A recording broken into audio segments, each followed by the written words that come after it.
Assembly Plenary, Programme signed. This is the Northern Ireland Assembly Plenary, Programme signed. This is the Northern Ireland Assembly Plenary, Programme signed. This is the Northern Ireland Assembly Plenary, Programme signed. This is the Northern Ireland Assembly Plenary, Programme signed. This is the Northern Ireland Assembly Plenary, Programme signed. This is the Northern Ireland Assembly Plenary, Programme signed. This is the Northern Ireland Assembly Plenary, Programme signed. This is the Northern Ireland Assembly Plenary, Programme signed. This is the Northern Ireland Assembly Plenary, Programme signed. This is the Northern Ireland Assembly Plenary, Programme signed. This is the Northern Ireland Assembly Plenary, Programme signed. This is the Northern Ireland Assembly Plenary, Programme signed. This is the Northern Ireland Assembly Plenary, Programme signed. This is the Northern Ireland Assembly Plenary, Programme signed. This is the Northern Ireland Assembly Plenary, Programme signed. This is the Northern Ireland Assembly Plenary, Programme signed. This is the Northern Ireland Assembly Plenary, Programme signed. This is the Northern Ireland Assembly Plenary, Programme signed. This is the Northern Ireland Assembly Plenary, Programme signed. This is the Northern Ireland Assembly Plenary, Programme signed. This is the Northern Ireland Assembly Plenary, Programme signed. This is the Northern Ireland Assembly Plenary, Programme signed. This is the Northern Ireland Assembly Plenary, Programme signed. This is the Northern Ireland Assembly Plenary, Programme signed. This is the Northern Ireland Assembly Plenary, Programme signed. This is the Northern Ireland Assembly Plenary, Programme signed. This is the Northern Ireland Assembly Plenary, Programme signed. This is the Northern Ireland Assembly Plenary, Programme signed. This is the Northern Ireland Assembly Plenary, Programme signed. This is the Northern Ireland Assembly Plenary, Programme signed. This is the Northern Ireland Assembly Plenary, Programme signed. This is the Northern Ireland Assembly Plenary, Programme signed. This is the Northern Ireland Assembly Plenary, Programme signed. This is the Northern Ireland Assembly Plenary, Programme signed. This is the Northern Ireland Assembly Plenary, Programme signed. This is the Northern Ireland Assembly Plenary, Programme signed. This is the Northern Ireland Assembly Plenary, Programme signed. This is the Northern Ireland Assembly Plenary, Programme signed. This is the Northern Ireland Assembly Plenary, Programme signed. This is the Northern Ireland Assembly Plenary, Programme signed. This is the Northern Ireland Assembly Plenary, Programme signed. This is the Northern Ireland Assembly Plenary, Programme signed. This is the Northern Ireland Assembly Plenary, Programme signed. This is the Northern Ireland Assembly Plenary, Programme signed. This is the Northern Ireland Assembly Plenary, Programme signed. This is the Northern Ireland Assembly Plenary, Programme signed. This is the Northern Ireland Assembly Plenary, Programme signed. This is the Northern Ireland Assembly Plenary, Programme signed. This is the Northern Ireland Assembly Plenary, Programme signed. This is the Northern Ireland Assembly Plenary, Programme signed. This is the Northern Ireland Assembly Plenary, Programme signed. This is the Northern Ireland Assembly Plenary, Programme signed. This is the Northern Ireland Assembly Plenary, Programme signed. This is the Northern Ireland Assembly Plenary. Programme signed. This is the Northern Ireland Assembly Plenary. Programme signed. This is the Northern Ireland Assembly Plenary. Programme signed. This is the Northern Ireland Assembly Plenary. Programme signed. This is the Northern Ireland Assembly Plenary. Programme signed. This is the Northern Ireland Assembly Plenary. Programme signed. This is the Northern Ireland Assembly Plenary. Programme signed. This is the Northern Ireland Assembly Plenary. Programme signed. This is the Northern Ireland Assembly Plenary. Programme signed.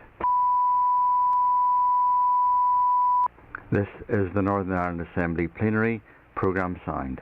This is the Northern Ireland Assembly Plenary. Programme signed. This is the Northern Ireland Assembly Plenary. Programme signed. This is the Northern Ireland Assembly Plenary. Programme signed. This is the Northern Ireland Assembly Plenary. Programme signed. This is the Northern Ireland Assembly Plenary. Programme signed. This is the Northern Ireland Assembly Plenary. Programme signed. This is the Northern Ireland Assembly Plenary. Programme signed. This is the Northern Ireland Assembly Plenary. Programme signed. This is the Northern Ireland Assembly Plenary. Programme signed. This is the Northern Ireland Assembly Plenary. Programme signed. This is the Northern Ireland Assembly Plenary. Programme signed. This is the Northern Ireland Assembly Plenary. Programme signed. This is the Northern Ireland Assembly Plenary. Programme signed. This is the Northern Ireland Assembly Plenary. Programme signed. This is the Northern Ireland Assembly Plenary. Programme signed. This is the Northern Ireland Assembly Plenary. Programme signed. This is the Northern Ireland Assembly Plenary. Programme signed. This is the Northern Ireland Assembly Plenary. Programme signed. This is the Northern Ireland Assembly Plenary. Programme signed. This is the Northern Ireland Assembly Plenary. Programme signed. This is the Northern Ireland Assembly Plenary. Programme signed. This is the Northern Ireland Assembly Plenary. Programme signed.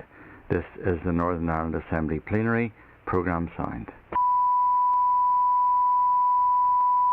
This is the Northern Ireland Assembly Plenary. Programme signed. This is the Northern Ireland Assembly Plenary. Programme signed. This is the Northern Ireland Assembly Plenary. Programme signed.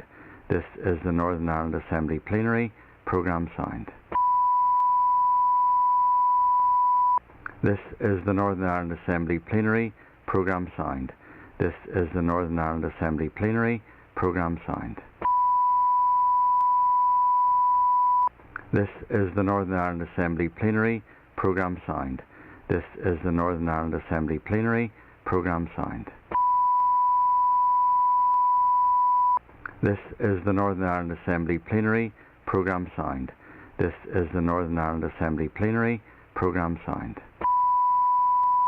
is the Northern Ireland Assembly Plenary. Programme signed. This is the Northern Ireland Assembly Plenary. Programme signed.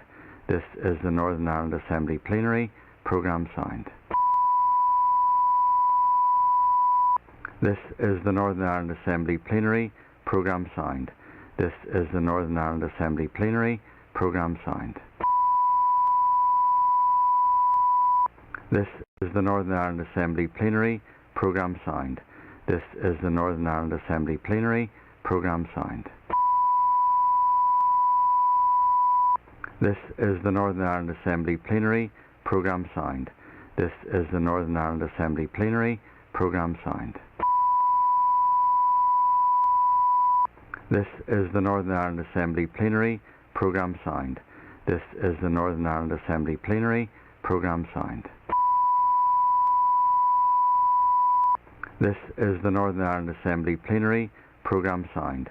This is the Northern Ireland Assembly Plenary. Programme signed. This is the Northern Ireland Assembly Plenary. Programme signed. This is the Northern Ireland Assembly Plenary. Programme signed. This is the Northern Ireland Assembly Plenary. Programme signed. This is the Northern Ireland Assembly Plenary. Programme signed. This is the Northern Ireland Assembly Plenary. Programme signed. This is the Northern Ireland Assembly Plenary. Programme signed. This is the Northern Ireland Assembly Plenary. Programme signed. This is the Northern Ireland Assembly Plenary. Programme signed. This is the Northern Ireland Assembly Plenary. Programme signed. This is the Northern Ireland Assembly Plenary. Programme signed. This is the Northern Ireland Assembly Plenary. Programme signed. This is the Northern Ireland Assembly Plenary. Programme signed. This is the Northern Ireland Assembly Plenary. Programme signed. This is the Northern Ireland Assembly Plenary. Programme signed. This is the Northern Ireland Assembly Plenary. Programme signed. This is the Northern Ireland Assembly Plenary. Programme signed. This is the Northern Ireland Assembly Plenary. Programme signed. This is the Northern Ireland Assembly Plenary. Programme signed. This is the Northern Ireland Assembly Plenary. Programme signed. This is the Northern Ireland Assembly Plenary. Programme signed. This is the Northern Ireland Assembly Plenary. Programme signed. This is the Northern Ireland Assembly Plenary. Programme signed. This is the Northern Ireland Assembly Plenary. Programme signed. This is the Northern Ireland Assembly Plenary. Programme signed. This is the Northern Ireland Assembly Plenary. Programme signed. This is the Northern Ireland Assembly Plenary. Programme signed. This is the Northern Ireland Assembly Plenary. Programme signed. This is the Northern Ireland Assembly Plenary. Programme signed. This is the Northern Ireland Assembly Plenary. Programme signed. This is the Northern Ireland Assembly Plenary. Programme signed. This is the Northern Ireland Assembly Plenary. Programme signed. This is the Northern Ireland Assembly Plenary. Programme signed. This is the Northern Ireland Assembly Plenary. Programme signed. This is the Northern Ireland Assembly Plenary. Programme signed. This is the Northern Ireland Assembly Plenary. Programme signed. This is the Northern Ireland Assembly Plenary. Programme signed. This is the Northern Ireland Assembly Plenary. Programme signed. This is the Northern Ireland Assembly Plenary. Programme signed. This is the Northern Ireland Assembly Plenary. Programme signed. This is the Northern Ireland Assembly Plenary. Programme signed. This is the Northern Ireland Assembly Plenary. Programme signed. This is the Northern Ireland Assembly Plenary. Programme signed. This is the Northern Ireland Assembly Plenary. Programme signed. This is the Northern Ireland Assembly Plenary. Programme signed. This is the Northern Ireland Assembly Plenary. Programme signed. This is the Northern Ireland Assembly Plenary. Programme signed. This is the Northern Ireland Assembly Plenary. Programme signed. This is the Northern Ireland Assembly Plenary. Programme signed. This is the Northern Ireland Assembly Plenary. Programme signed. This is the Northern Ireland Assembly Plenary. Programme signed. This is the Northern Ireland Assembly Plenary. Programme signed. This is the Northern Ireland Assembly Plenary. Programme signed. This is the Northern Ireland Assembly Plenary. Programme signed. This is the Northern Ireland Assembly Plenary. Programme signed. This is the Northern Ireland Assembly Plenary. Programme signed. This is the Northern Ireland Assembly Plenary. Programme signed. This is the Northern Ireland Assembly Plenary. Programme signed. This is the Northern Ireland Assembly Plenary. Programme signed. This is the Northern Ireland Assembly Plenary. Programme signed. This is the Northern Ireland Assembly Plenary. Programme signed. This is the Northern Ireland Assembly Plenary. Programme signed. This is the Northern Ireland Assembly Plenary. Programme signed. This is the Northern Ireland Assembly Plenary. Programme signed. This is the Northern Ireland Assembly Plenary. Programme signed. This is the Northern Ireland Assembly Plenary. Programme signed. This is the Northern Ireland Assembly Plenary. Programme signed. This is the Northern Ireland Assembly Plenary. Programme signed. This is the Northern Ireland Assembly Plenary. Programme signed. This is the Northern Ireland Assembly Plenary. Programme signed.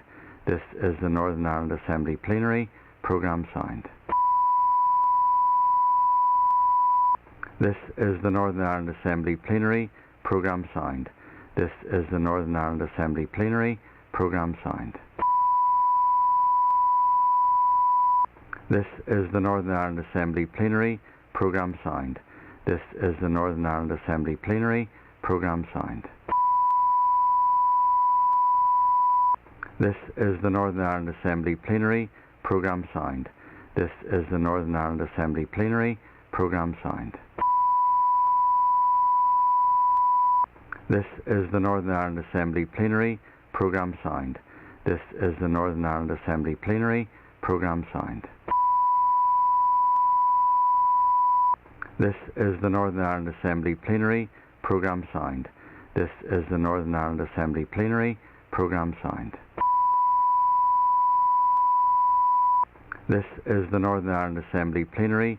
Programme signed. This is the Northern Ireland Assembly Plenary. Programme signed.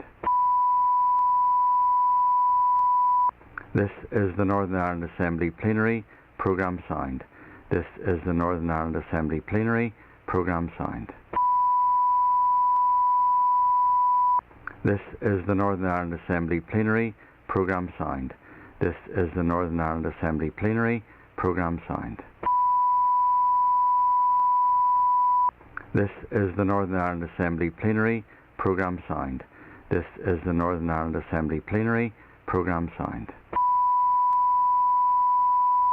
This is the Northern Ireland Assembly Plenary. Programme signed. This is the Northern Ireland Assembly Plenary. Programme signed. This is the Northern Ireland Assembly Plenary.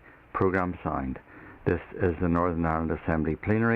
Programme signed. This is the Northern Ireland Assembly Plenary. Programme signed. This is the Northern Ireland Assembly Plenary. Programme signed. This is the Northern Ireland Assembly Plenary. Programme signed. This is the Northern Ireland Assembly Plenary. Programme signed. This is the Northern Ireland Assembly Plenary. Programme signed. This is the Northern Ireland Assembly Plenary. Programme signed. This is the Northern Ireland Assembly Plenary. Programme signed. This is the Northern Ireland Assembly Plenary. Programme signed. This is the Northern Ireland Assembly Plenary. Programme signed. This is the Northern Ireland Assembly Plenary. Programme signed. This is the Northern Ireland Assembly Plenary. Programme signed. This is the Northern Ireland Assembly Plenary. Programme signed. This is the Northern Ireland Assembly Plenary. Programme signed.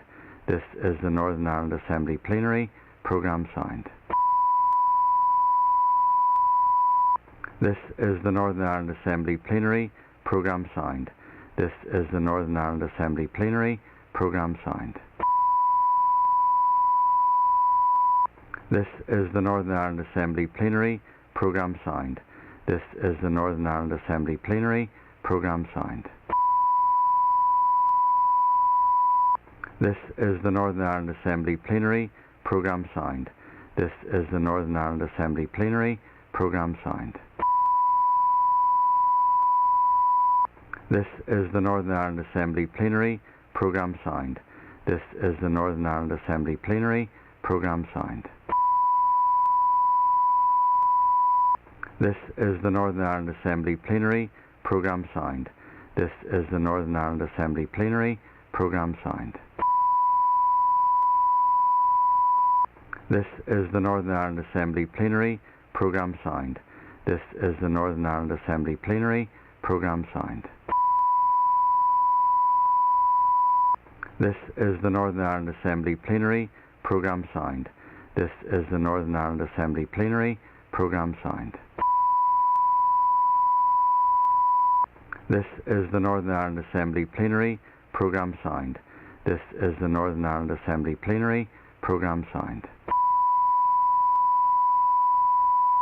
This is the Northern Ireland Assembly Plenary. Programme signed. This is the Northern Ireland Assembly Plenary. Programme signed. This is the Northern Ireland Assembly Plenary. Programme signed. This is the Northern Ireland Assembly Plenary. Programme signed. This is the Northern Ireland Assembly Plenary. Programme signed. This is the Northern Ireland Assembly Plenary. Programme signed. This is the Northern Ireland Assembly Plenary. Programme signed. This is the Northern Ireland Assembly Plenary. Programme signed. This is the Northern Ireland Assembly Plenary. Programme signed. This is the Northern Ireland Assembly Plenary. Programme signed.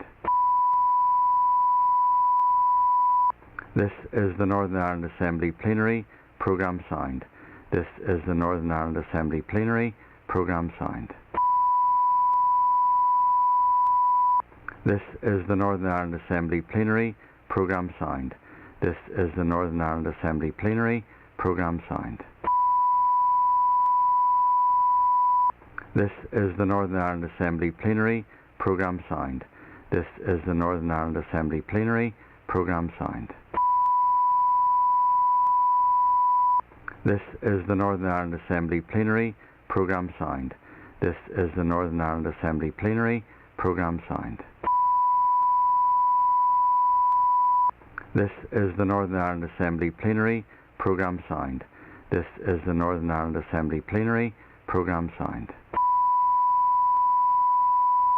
This is the Northern Ireland Assembly Plenary. Programme signed. This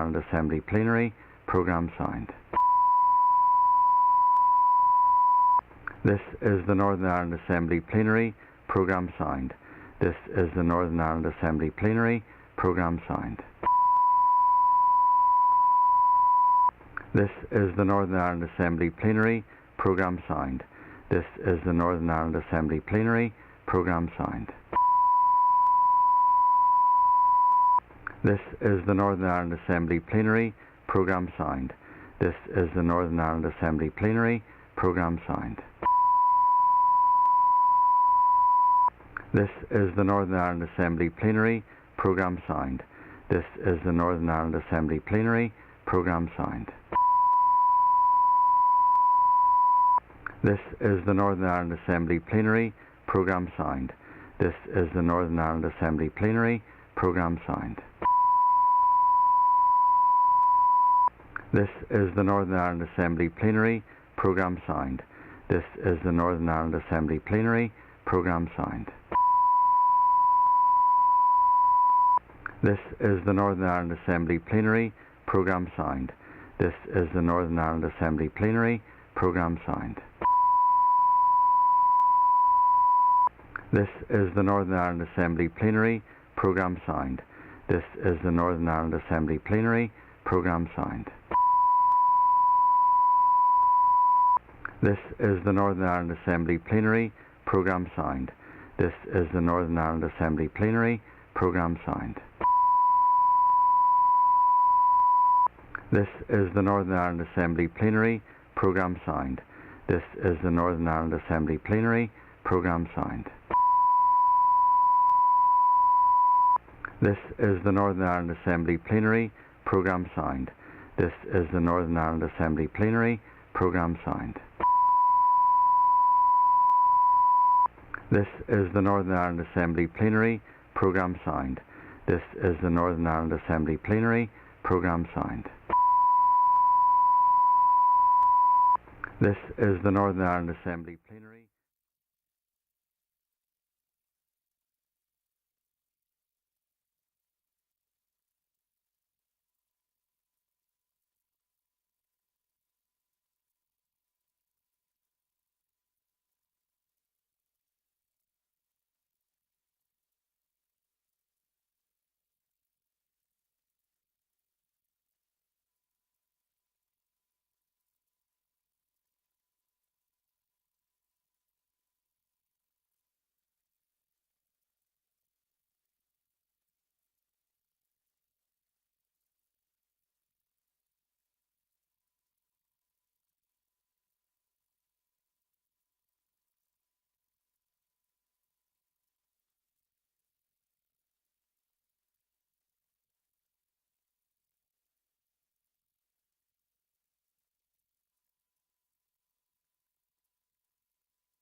Seats.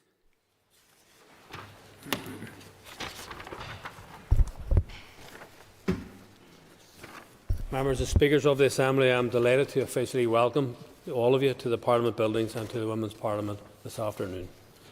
I'm really pleased to chair the debate as it gives women the opportunity to raise your concerns directly with decision makers. The Assembly makes laws for all of our citizens, and it is essential that everyone can have their say.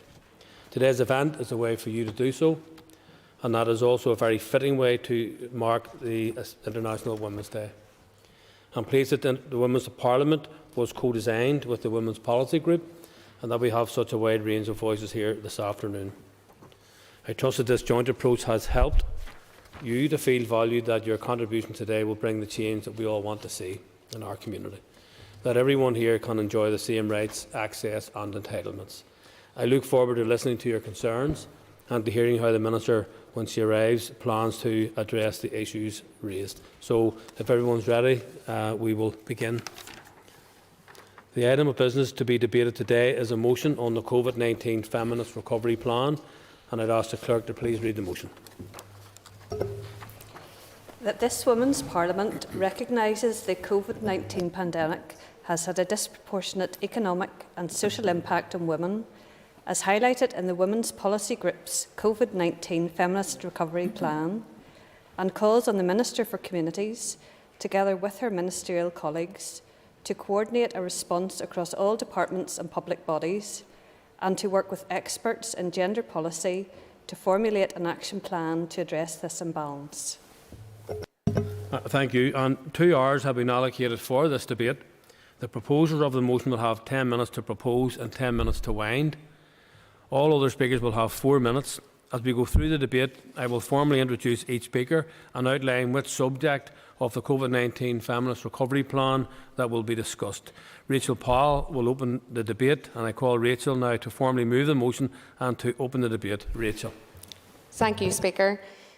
My name is Rachel Powell, and I'm the Women's Sector Lobbyist with the Women's Resource and Development Agency, and I have the pleasure of chairing the Women's Policy Group for Northern Ireland.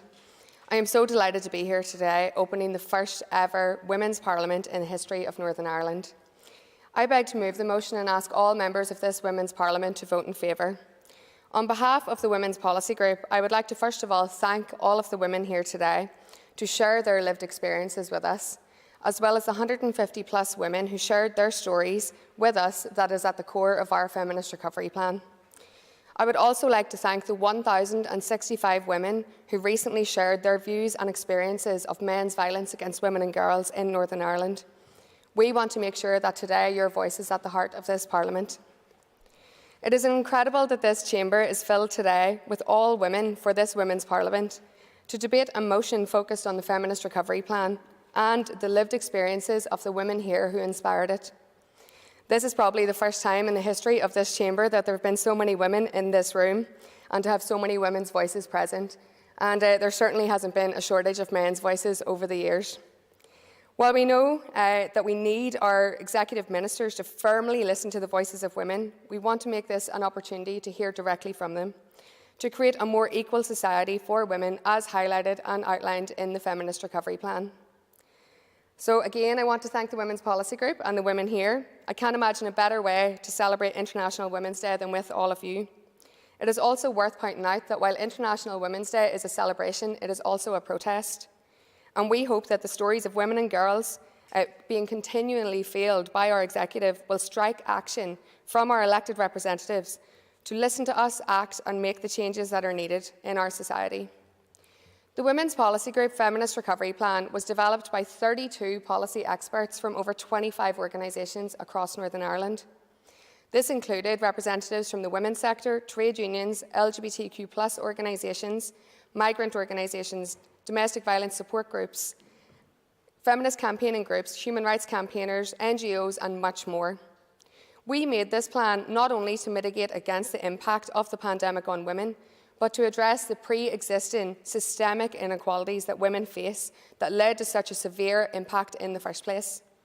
We made this plan because for too long, women have been completely ignored in policy making in Northern Ireland, and that needs to change now. We made this plan because if we continue to ignore the impacts of policy decisions on women, we are the ones that will face the consequences for decades to come.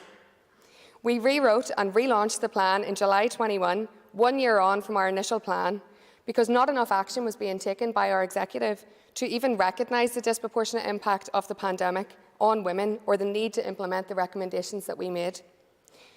Now, before we start with our incredible lineup of speakers debating today, I wanted to give a bit of background on why we actually decided to rewrite the plan. Well, we decided to do this for several reasons.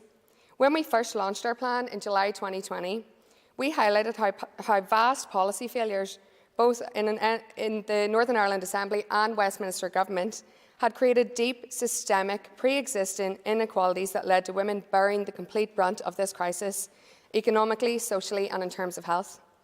For instance, some stats on Northern Ireland pre-pandemic: 79% of the health and social care workforce are women, 69% of all carers, both paid and unpaid, are women, 79% of part-time workers, with many in precarious, insecure work, are women. 70% of workers ineligible for statutory sick pay are women.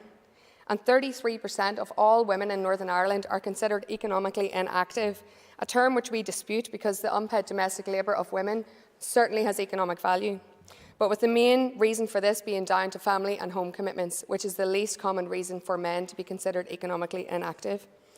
Yet we are still the only part of the UK or Ireland without an executive childcare strategy or government-funded provision. On top of this, Northern Ireland is considered the most dangerous place in Europe to be a woman. Yet again, we are the only part of the UK or Ireland without a violence against women and girls strategy. We are aware that work is ongoing on this, but this is just to indicate how far behind we are. In addition to all of this, and despite commitments in the New Decade New Approach Agreement and many of the agreements that have come before it, Northern Ireland continues to be the only part of the UK or Ireland without gender pay gap legislation, without proper access to IVF treatment, without specialist perinatal mental health services, without commissioned abortion services, and without specialist funded support for migrant women who've been victims of domestic abuse and much more. The same old story for women in Northern Ireland is that we will always be behind our sisters in other jurisdictions and that we just have to accept that because Northern Ireland is considered a backwards place. Well, we shouldn't accept that because that isn't reflective of who we are. We know what Northern Ireland is like and we need our political institutions to reflect it. Our institutions should be reflective of the women in this chamber today.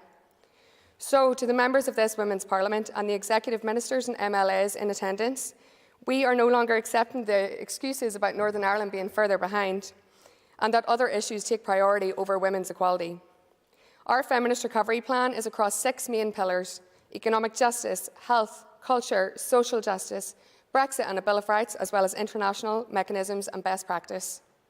The women here today at this Parliament will each tell you about their lived experiences based on all of these pillars of this plan. These are the stories behind the statistics. And these are the reasons why we need urgent action now. Northern Ireland was among the first few places in the world to develop a feminist recovery plan, second after Hawaii. We are very much inspired by what they did and applied this thinking to a local context. But the difference is, in Hawaii, their recommendations were taken on board by their local government, ours were not. Every single MLA, minister, department and committee that makes up the Northern Ireland Assembly have been sent copies of the Feminist Recovery Plan various times, and we have spent 2 years lobbying extensively. Through briefings, articles, consultation responses, oral and written evidence submissions, presentations at all levels of government and more, while dealing with complete political insecurity. We ran a 10-part webinar series asking women how they'd directly been impacted. We summarised each of our recommendations for every single ministerial department in Northern Ireland Executive. And still in this time, we've only met with one minister, and now the mandate is about to run out. So we are thankful to the Speaker today for giving us this opportunity, something that we really, really deserve. We've asked to be a part of various departmental recovery task forces, and we were told no, that these were not issues for the women's sector. And we were consistently told by ministers that due to the pandemic they had too many commitments and could not meet with us, despite our issue being about the pandemic and half of the population and how they were being impacted. I would, in particular, though, like to thank the MLAs of the All-Party Group on UN Security Council Resolution 1325 on women, peace and security, in particular Paula Bradley, Mike Nesbitt and Sinead McLaughlin, for relentlessly supporting us with the Feminist Recovery Plan and for challenging ministers for failing to respond consistently over the past 2 years. We are now coming towards the end of this mandate, and while MLAs will ask us again for their vote, we will not give up on getting our feminist recovery. The pandemic has not ended, and the aftermath will continue to impact women for decades. So for this reason, members of this Women's Parliament, I am asking you to support this motion. We urgently need to address the disproportionate impact the pandemic has had on women. After relaunching the plan, when relaunching the plan, we asked 150 women to share their experiences with us about how they've been impacted, and I'd like to very briefly summarise some of these key findings. 82% of women said that their mental health declined, 58% said their physical health declined, 81% who designated as carers said their caring responsibility increased dramatically during the pandemic. 65% suffered financially, and this is before the current cost of living crisis. 66% of rural women stated that they had unstable internet connection, making it impossible to keep up with homeschooling, working from home, and exacerbated their rural access poverty. 59% of women experienced domestic abuse, stalking, harassment, hate crime or assault during the lockdown. Only 4.5% of respondents said that Northern Ireland does not have a problem with rape culture. 93% of women who attended school in Northern Ireland said they did not receive adequate relationship and sexuality education. 99% of women said that they would support or might support the introduction of a Bill of Rights for Northern Ireland, something that was promised to us in the Good Friday Agreement. 94% of women said that they believe that Brexit would or might have a negative impact on women's rights, and 50% of respondents from an ethnic minority community said that they struggle to access healthcare services throughout the pandemic. We've also taken research in the last few weeks with over 1,000 women, and just to summarise before I conclude, around violence against women and girls, 91.2% of women in Northern Ireland said that we have a problem with men's violence against women and girls. 97.2% said that we need a strategy to tackle men's violence against women and girls. 83% of respondents have been directly impacted by men's violence against women and girls, but only 21% reported this to the police. 77% of those who did report this to the police did not find it useful. 92.3% of women said that there are extreme barriers to women reporting men's violence. And 95.2% said that reducing levels of violence against women and girls requires focusing on the actions of men and boys, not telling us how to not be attacked. Yet, as we speak, the only women's hostel in Northern Ireland is being threatened with closure. We have no 3-year budget. The women's sector funding is a fraction what it used to be. Many of our organisations won't even have funding from the 1st of April and don't know if we will be in work. Yet, we continue to work because the women that we represent deserve so much better than this. We cannot continue with harmful gender-neutral policy making in Northern Ireland and pretending that women aren't being the hardest hit, especially women of colour, migrant women, trans women, rural women, disabled women, asylum seeker women, working class women and more. If action is not taken, we risk the progress that has already been made on gender equality being pushed back by decades, and yet again we will have to accept Northern Ireland being further behind than other jurisdictions. So I urge you all in this Women's Parliament to support this motion. Thank you. Could I thank Rachel for her contribution, and could I just add now that as we move into the next speakers, that given that we have 17 speakers, I think it's important that we try to keep to the time, and that also save me having to put somebody out anyway, but which I wouldn't do on a day like this. So can I call Stephanie Waite, and Stephanie's going to discuss poverty and austerity. And Stephanie has 4 minutes. I asked some of the ladies in Greenway about how poverty affected them during the pandemic. Some talked about their feelings, having fear of having no food to feed their children or families, not having the money to get nappies, formula, wipes, or even clothing for them due to the increase of prices for food and clothing. Some being put on universal credits without 1 week's notice. Money was cut, being offered a loan, but what has to be paid back straight away as soon as your money comes in. 6 weeks they went without, £35 to last a week with the children with a 2-family house. The unexpected prices of school activities. Some families can't afford to let their children do everything that other kids can because they don't have enough to pay for it all, especially being a single mother. The increase of electric, gas and oil causing a heat or eat dilemma because we don't have enough for both. You have to decide which one's more important.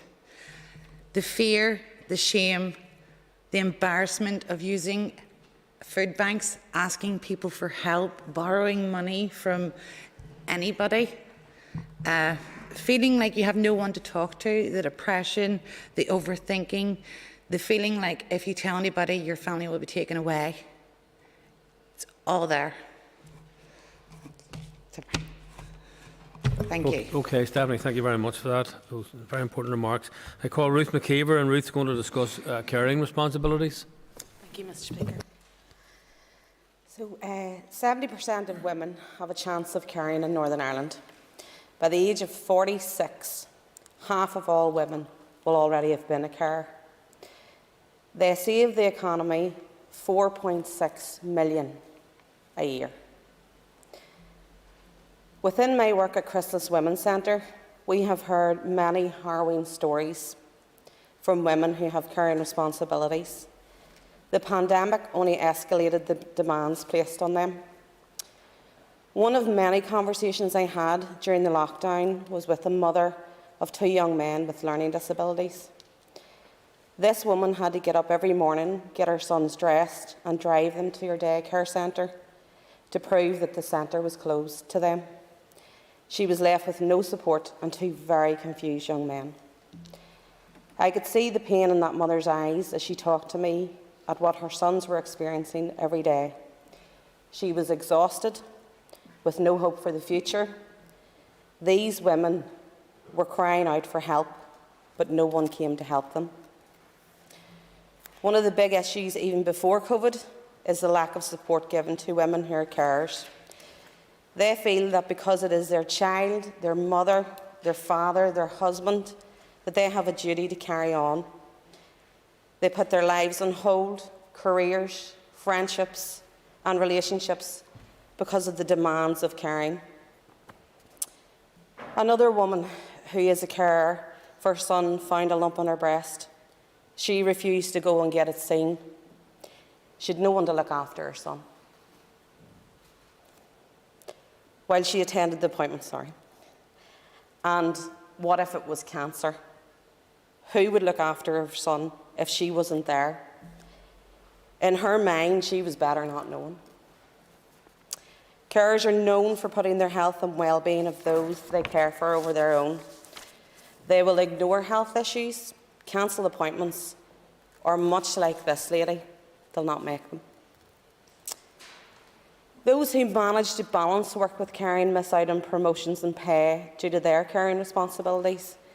They are made out to be unreliable because they are off attending appointments for those they care for. They have to use their holidays, unpaid leave. They work in their jobs, and when they finish, they go into another one caring. They don't get breaks, are up in the middle of the night. And how are they rewarded? They lose their jobs, have to give up their jobs, miss out on training opportunities, promotions, and they are financially disadvantaged because they have to take unpaid time off work. I myself have been a carer for 18 years. My son Paul has autism and epilepsy. I, like most women who care for a child with a disability, isolated myself. I would only leave the house when I needed to. I wanted to keep him safe. I only trusted my husband, parents or daughter to care for Paul as his needs were so complex. I stayed in that house for many years, put off friendships, going out, and on the rare occasions I left Paul, I couldn't leave him emotionally, as I kept thinking, was he okay? Did he need anything? And rushed home. Carers will tell you, even when they get an hour away, it's only physical, as you are still emotionally caring for that person. When Paul was 8, I found myself at the front door of my local women's centre. There I began to heal the scars that come from caring. The manager at that time, Teresa Watson, supported and encouraged me to regain control of who I was. I retrained as a therapist, and together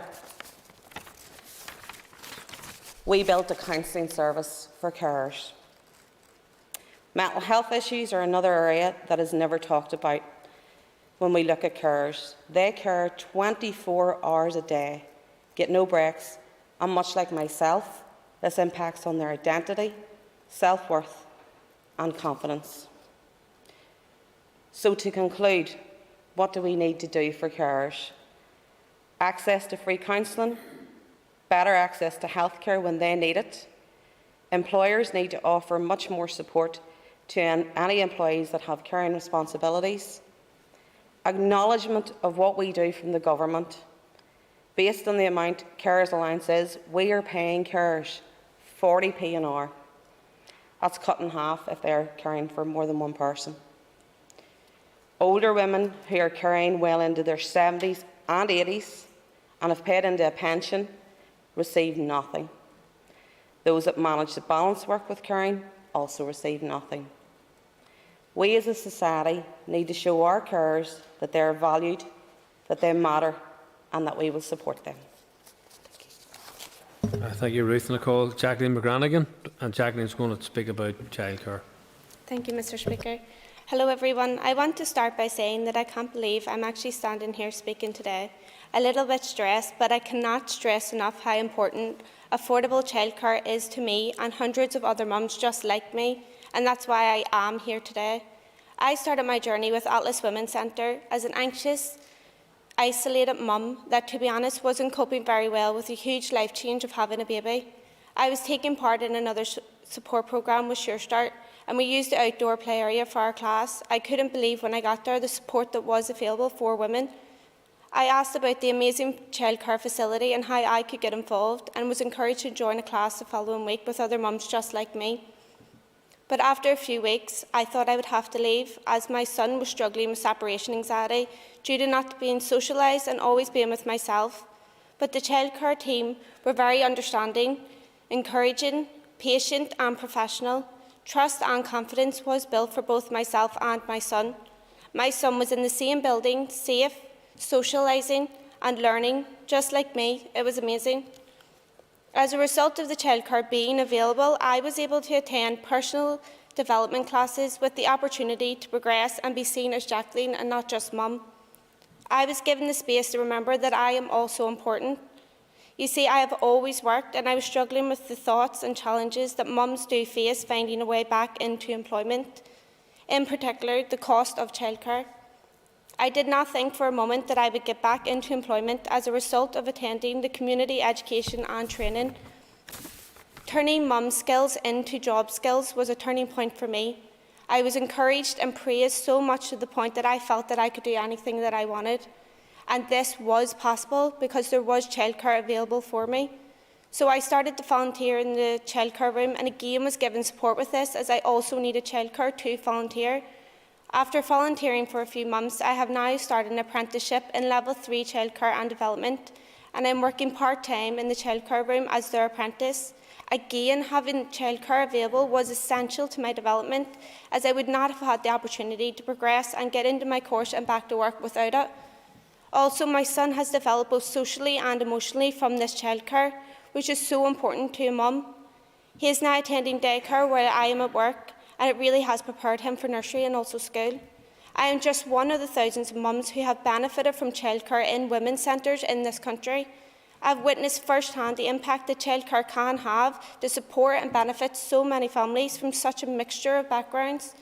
Childcare is a barrier for many women trying to return to work, stay in work and also progress within the work environment.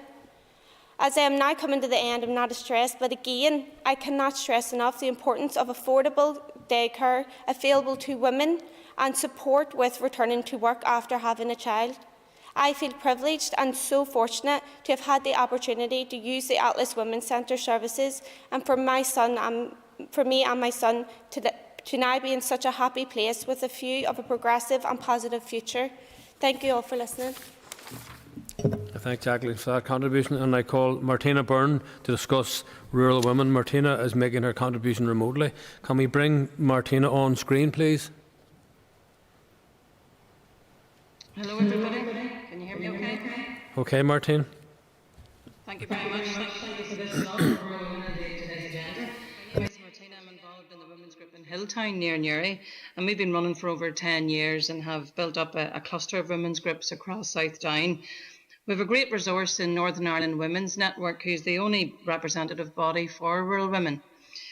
We've all had a tough 2 years, but issues that rural women faced were big problems before 2020, before COVID. Access to education, work, childcare, caring solutions, healthcare, public transport, rural broadband, and opportunities really as a whole. Example, childcare. Women in urban areas might think it would be great that family members are able to look after their children when they're at work. But for women in rural areas, there is no other choice. In some cases, there isn't any childcare provision. And the COVID then has really exacerbated that problem because they didn't have those older members or those members that were isolating to actually look after their children when they were at work. There's so much great work happening for women across the country, but our members feel that the lion's share is in Belfast and in Derry and around Mid-Ulster. We feel strongly we need equal focus on the border area of South Down and other areas across the province where there's huge numbers of rural women in Antrim and Fermanagh and Down and Armagh. 1.3% of the government funding goes to rural women. That's 1.3%, and that's a government statistic. We want more resources to NIRWIN, our representative body, And it's only of recent years that because they've had more resources, that they can help groups like us. All our groups are run by volunteers, so we're all running our lives and then playing that role to support ourselves and other women. To give 2 examples with Rural Women's Network, we had this time last year through the Warm Well Connected funding, we were able to avail of some funding to go to Zoom classes. And we didn't know if Zoom would work for our rural women, but it did, and it worked really well. One of the classes we ran for 6 weeks, and women, I think at the end of the 6 weeks, just cried. We were all crying with happiness because we'd connected again, but actually just realising just how lonely and isolated we'd all have been. This week, we're delighted that we've been able to secure women breaking barriers training with the Rural Women's Network, and it's actually meaning people in our village in Hilltown are able to access training that typically would have only been available in Belfast, and because of the travel and the distance and away from schools and places of work, they weren't able to do it. So there is a lot of good work going on, but we just need a lot more of it. This year being the election year, there's a new executive. There will hopefully be a new executive. We want that all budget and plans are adequately resourcing rural women's needs. We want that all departments take responsibility that they are also to resource rural women, not just DAERA, the Department of Agriculture. And that we all, as rural women and women all across Northern Ireland, have access to care solutions, childcare provision, adequate healthcare, business opportunities and support, and community support for rural women. Thank you for your attention, and congratulations to all involved in making today happen. Thank you. Thank you, Martina. Thank you for that. And I call Joanne Sansom. Joanne will discuss disabled women. Joanne is making also her contribution remotely. Can we bring Joanne on screen, please?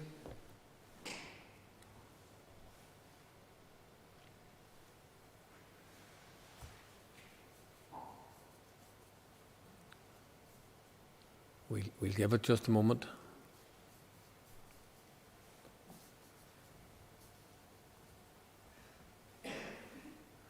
I will move on. Hello? Joanne? Hello? Can you hear me?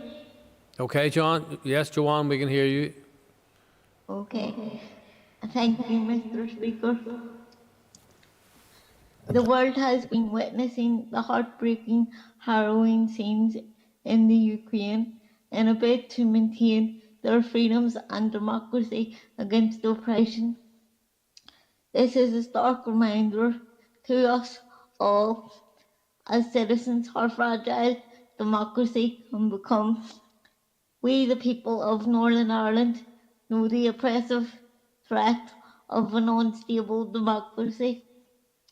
When those impossible positions of governance can have and do during any given mandate simply walk away from democratic debates, creating absences which only serve to further oppress, fail to govern and fail to deliver on the issues that matter, issues of health, education, housing, employment and climate change, the issues which affect all of our society, none more so than deaf and disabled women and girls. Today, to highlight and mark the theme of the forthcoming International Women's Day campaign, Break the Bias, it would be amiss of me as a woman with a disability not to mention the intersectional impacts of social inequalities that can be faced by disabled women here in Northern Ireland, at least on two levels: gender inequalities and disability discrimination. These discriminatory inequalities can sometimes be faced alongside additional discrimination on the basis of, for example, race too. Understanding these intersectional, marginalised, systemically oppressed minority groupings that we as disabled women can more often than not find ourselves in must be central to any policy making on the rights of disabled people in Northern Ireland, so that one day we will not only imagine but realise a gender equal world, a world free of bias, stereotypes and discrimination, a world that is diverse, equitable and inclusive. So let me once again call on our elected members of the Northern Ireland Legislative Assembly, in the absence of a functioning executive, to not only consider but commit to implementing the full United Nations Convention on the Rights of Persons with Disabilities into our domestic legislative laws as a matter of urgency, to begin to address and remove the aforementioned inequalities and discriminations that are barriers to us as women, girls and people with disabilities fully and equally engaging in our society. Barriers which the COVID-19 pandemic has in most cases exacerbated, and therefore most definitely also absolutely must be included and addressed within the commitments embedded throughout all COVID-19 recovery planning and beyond, utilising co-production to work with us, for us, ensuring that the Disability Action Plan of this government and the recommendations made in the Deaf and Disabled Persons Strategy, as well as the report on the impact of COVID-19 on disabled people and the Women's Policy Group Feminist Recovery Plan, moves past mere consideration to actions that deliver the recommendations made as visible outcomes that everyone will not only see but benefit from, in the endeavour to build a sustainable post-COVID-19 future with equality for all citizens, with full human rights lawfully recognised, to ensure that we can live in a world where women and girls are no longer living the realities of our society's statistical gender imbalances such as families here in Northern Ireland having to organise a mobile accessible toilet so that they can enjoy what should be a simple family day out together with their disabled daughters, sisters, mothers, grandmothers and extended family members and communities. Thank you for the time, Mr. Speaker. Thank you, Juan, for that contribution. Again, very important comments. I'm going to call Deborah Yapachures to discuss women's employment. Deborah. Good afternoon. My name is Deborah Yapachures and I'm a proud trade union activist and a member of the Irish Congress of Trade Unions Women's Committee.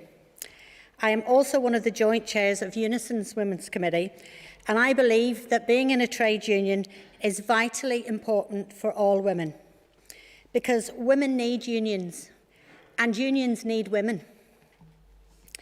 Women's employment is characterised by gender-segregated labour markets, gender gaps in pay, higher levels of part-time work and a high concentration of low-paying and precarious work in sectors such as caring, cleaning and the service/hospitality industry. The pandemic has deepened pre-existing inequalities for women.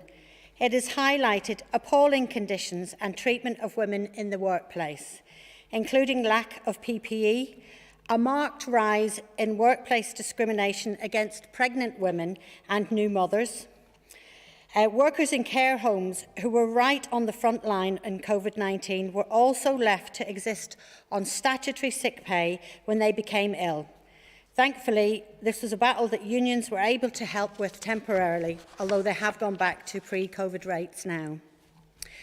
3/4 of our NHS is staffed by women, and we make up the majority of care workers, so that it was overwhelmingly women on the front line of pandemic, working in a health service that was ill-prepared for the battle we were faced with.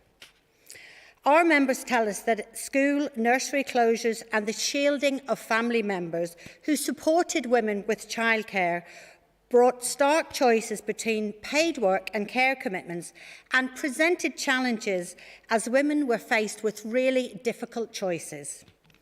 Many of our members report having to use annual leave or unpaid leave to cover childcare. Many of our female healthcare members chose to move out of their family homes in an attempt to balance the safety of their children and other vulnerable family members with their work responsibilities. The coronavirus has brought all of these issues into the public arena in a dramatic way. Care staff in the private sector literally put their lives on the line as they cared for our most vulnerable citizens, often with minimum staffing and without PPE. This was further compounded by the fact that despite the tremendous skill and accountability in their roles in private home care settings, frontline workers are almost exclusively on or near minimum wage salaries. As the Feminist Recovery Plan points out, it doesn't have to be this way. A decent wage for those in the NHS and the care sector, stronger employment rights in all sectors, greater flexibility and a decent childcare system would help us all better balance our lives, whatever our circumstances. The Northern Ireland Executive should recognise and promote the importance of collective bargaining and trade unions as a driver for workplace equality, better pay and terms and conditions, as well as higher productivity. Action must be taken to acknowledge that many women who work in precarious, low-paid jobs that are unable to stay at home due to employer reluctance to introduce more flexible working arrangements, particularly as many of those women do not have trade union representation, nor can they benefit from collective bargaining.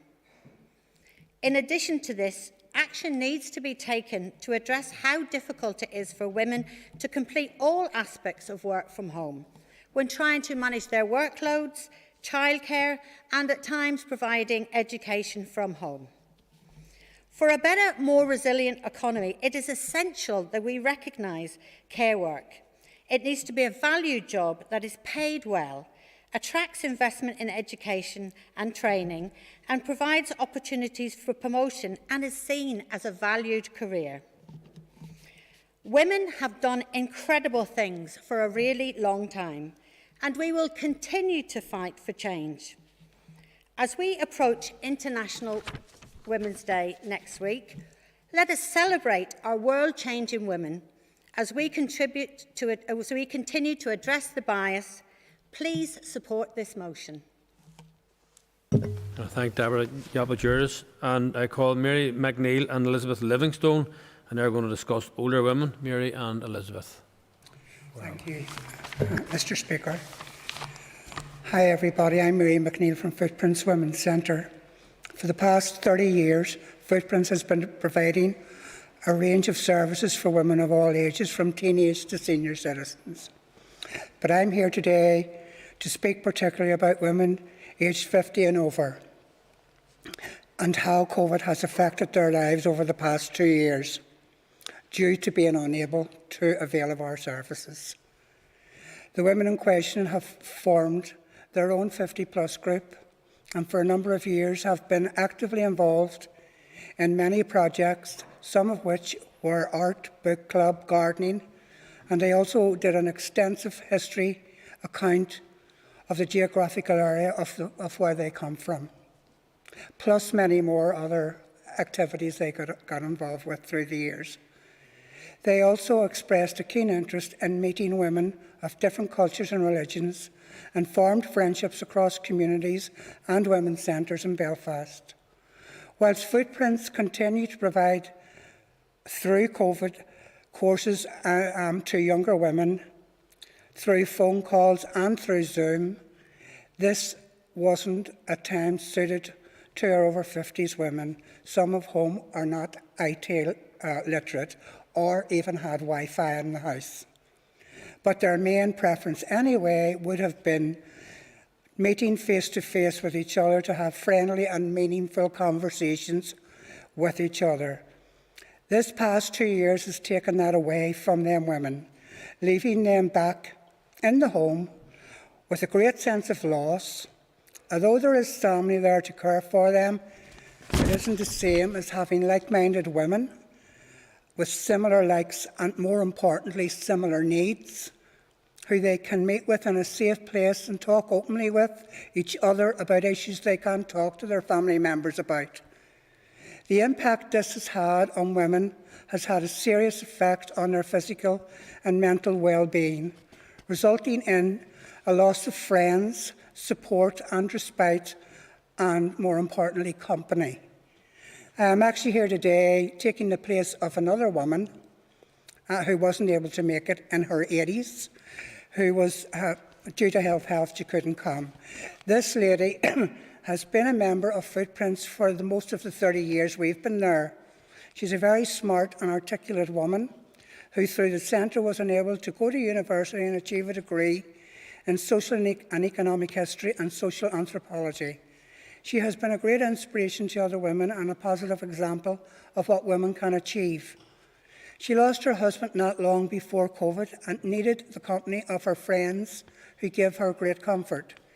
During COVID, she has been missing just getting out of the house to be with her friends, and in that time, her mobility and mental health have deteriorated immensely. But she said the sad thing is she is losing her voice from lack of using it to converse with others, as it seems to be getting weaker and weaker.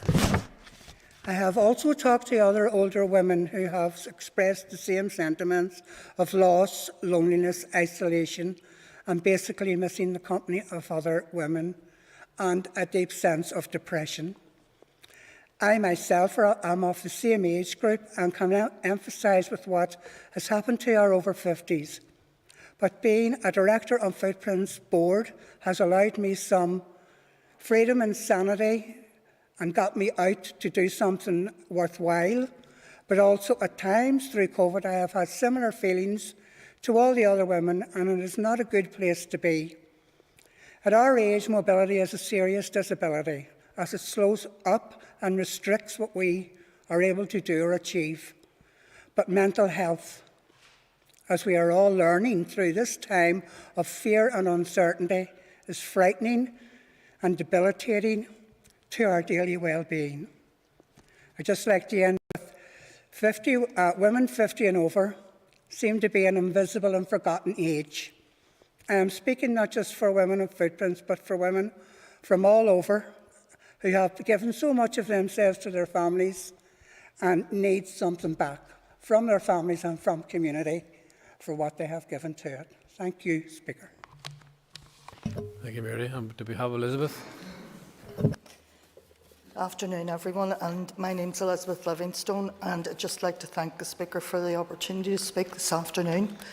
I'll start with a statistic, boring as some of them might be, but 61% of this population consists of women over 75, so women live longer than men, and that's the starting point for this.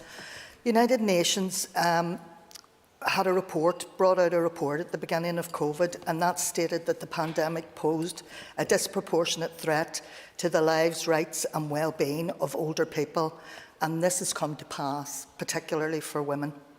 My colleague, Mrs McNeill, has laid out some of the negative effects the past 2 years has had on the older women in Footprints Women's Centre, and without a doubt this experience is replicated throughout every community.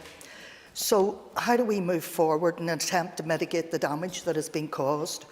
It's true that prior to the pandemic, older women were not in the best position, which means that we're starting from a place where older women are even further disadvantaged. Violence is an ongoing experience in the lives of so many women, with the incidence of this, particularly for older women, increasing. And I suppose if we're talking about a way forward here, what we need to think about is increasing and strengthening the provision of effective inspections, for instance, in care facilities. And it's not just that women suffer in care facilities, they also suffer in their own homes.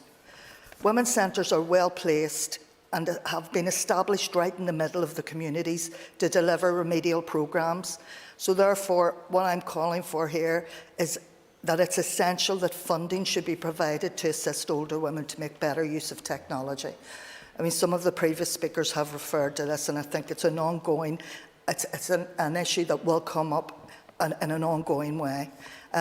In order to improve the digital communication and reduce isolation, but it's not the only solution, because, as previously stated, older women need personal contact, and everything should be done to encourage them back into the centres and help them feel less vulnerable to infection. I know particularly, like in Footprints Women's Centre at the moment, we haven't been able to cater for our older women, and it's a sad statement that we have to make, because we are an integrated facility which actually accommodates a very large childcare facility, and because of the new regulations that have been brought out through early years for the registration of that facility, we have had to make a decision, because a lot of children we would deal with would be on child protection register. So the decision was we have to accommodate the childcare, and our women have taken a back seat there. You can't underestimate the loss of confidence that comes with confinement and not being able to meet in person. Now, there's no doubt that older women have a valuable contribution to make to the economy with the work as unpaid carers, again, that has been referred to previously. And also something that should not go without mention is the childcare is provided by grandparents, and this needs to be acknowledged. I know that personally, the ageing process has brought with it a feeling of invisibility. It's so refreshing today to have a voice in this chamber. Finally, I'm not going to labour this because I know that there will be repetition throughout the afternoon. It's my sincere hope that older women will be part of any consultation in order that consultation may benefit from their experience and knowledge and ensure their full inclusion in shaping policies that affect their future. Thank you. Thank you, Elizabeth, also. And I call Abby Chadamobi to discuss perinatal mental health and the MAS project. Abby. Thank you, Mr. Speaker. My name is Abby, and I'm part of the Falls Women's Centre up in West Belfast, and I'm just here to talk about the MAS project and the importance of it. During the lockdown, as all the women have already spoken, we women had a huge impact on our mental health, constantly being home, looking after your kids, not being able to talk to your family, not really having anywhere to go, who to call to help you or give you any kind of advice. We weren't able to have any health visitor, weren't allowed to come to your house to give you any advice on things like breastfeeding or very other subjects. And having things like MAS projects have been a huge, huge impact on us women, because we had somewhere to go, so people to talk to. Women like us are in the group with us. We could talk to them. We could match our stories together to try and help us. Also, we use our skills to help each other. We give each other advice. We also use our skills to show each other's things to do, so we could do it with our kids. So you just feel like a part of other women, and you don't feel alone. As we all know, whenever you have a baby, your confidence takes a huge toll, really, really big time. And whenever you go, you meet other women that are going through the same situation. You're able to talk to them. You're able to tell them what's going on without feeling judged, without feeling like you're by yourself or you can't do this. And MAS Group has just been so amazing for things like that. In saying all this, I know there is already funding that's been released for women with severe mental health. But the problem that we have at the moment is Mars Group is only funded for a short period of time. But the thing is, if we don't have large funding to help the things like Mars Group, then we don't have early intervention before we went into the severe aspect of things. So whenever we have things like that, we're going to be saving money in the long run. And also, we're going to be helping women feel confident, ready to go out, ready to take the life on. So I'm just hoping that you guys will be able to pass this motion to be able to help us. Going by some women in the group, some of them were saying that how amazing the Mars Group is. We're a multicultural group, and they were all talking about the fact that we got a chance to learn Irish, which is not something you learn every day. Also, I'm using my skills as a baker to show other women how to bake cakes with their kids. Some of the women that were talking about the fact that they couldn't speak any English, and then having to come to the group and speaking to other women, they've actually picked up English in the group. Some other women have just talked about the fact that they just have somewhere to go, somewhere to feel like themselves again, somewhere to just be them. It doesn't have to be just about their kid. And then that feeds back whenever they go home, because they're their happy self whenever their child is there. As we always say, like, our kids are our future, and if we don't have mummies that are okay, then our babies won't be okay. And it's not going to be okay. So I'm hoping that you guys will be able to fund projects like Mars Group to be there continuously for an early intervention to help us in the long run. And also, one of the main things that we really need at the moment is the Mommy and Me Center for Mental Health. It's bad enough whenever you're feeling a bit down on yourself, and then you're having to go to a center, and then you get separated away from your child. It's not a good thing. So if we could really look at that, that would be fantastic. Thank you. And I thank Abby for that contribution. And I call Naomi Connor to discuss abortion access. Naomi. Okay, thank you, Mr. Speaker. I'm one in three. 1 in 3 women or pregnant people who will need to access abortion health care at some point during their life. I'm also one of hundreds of thousands of women across the island of Ireland, north and south, who were denied abortion health care, forced into backstreet abortions, or forced to travel in order to access that abortion health care to England and beyond.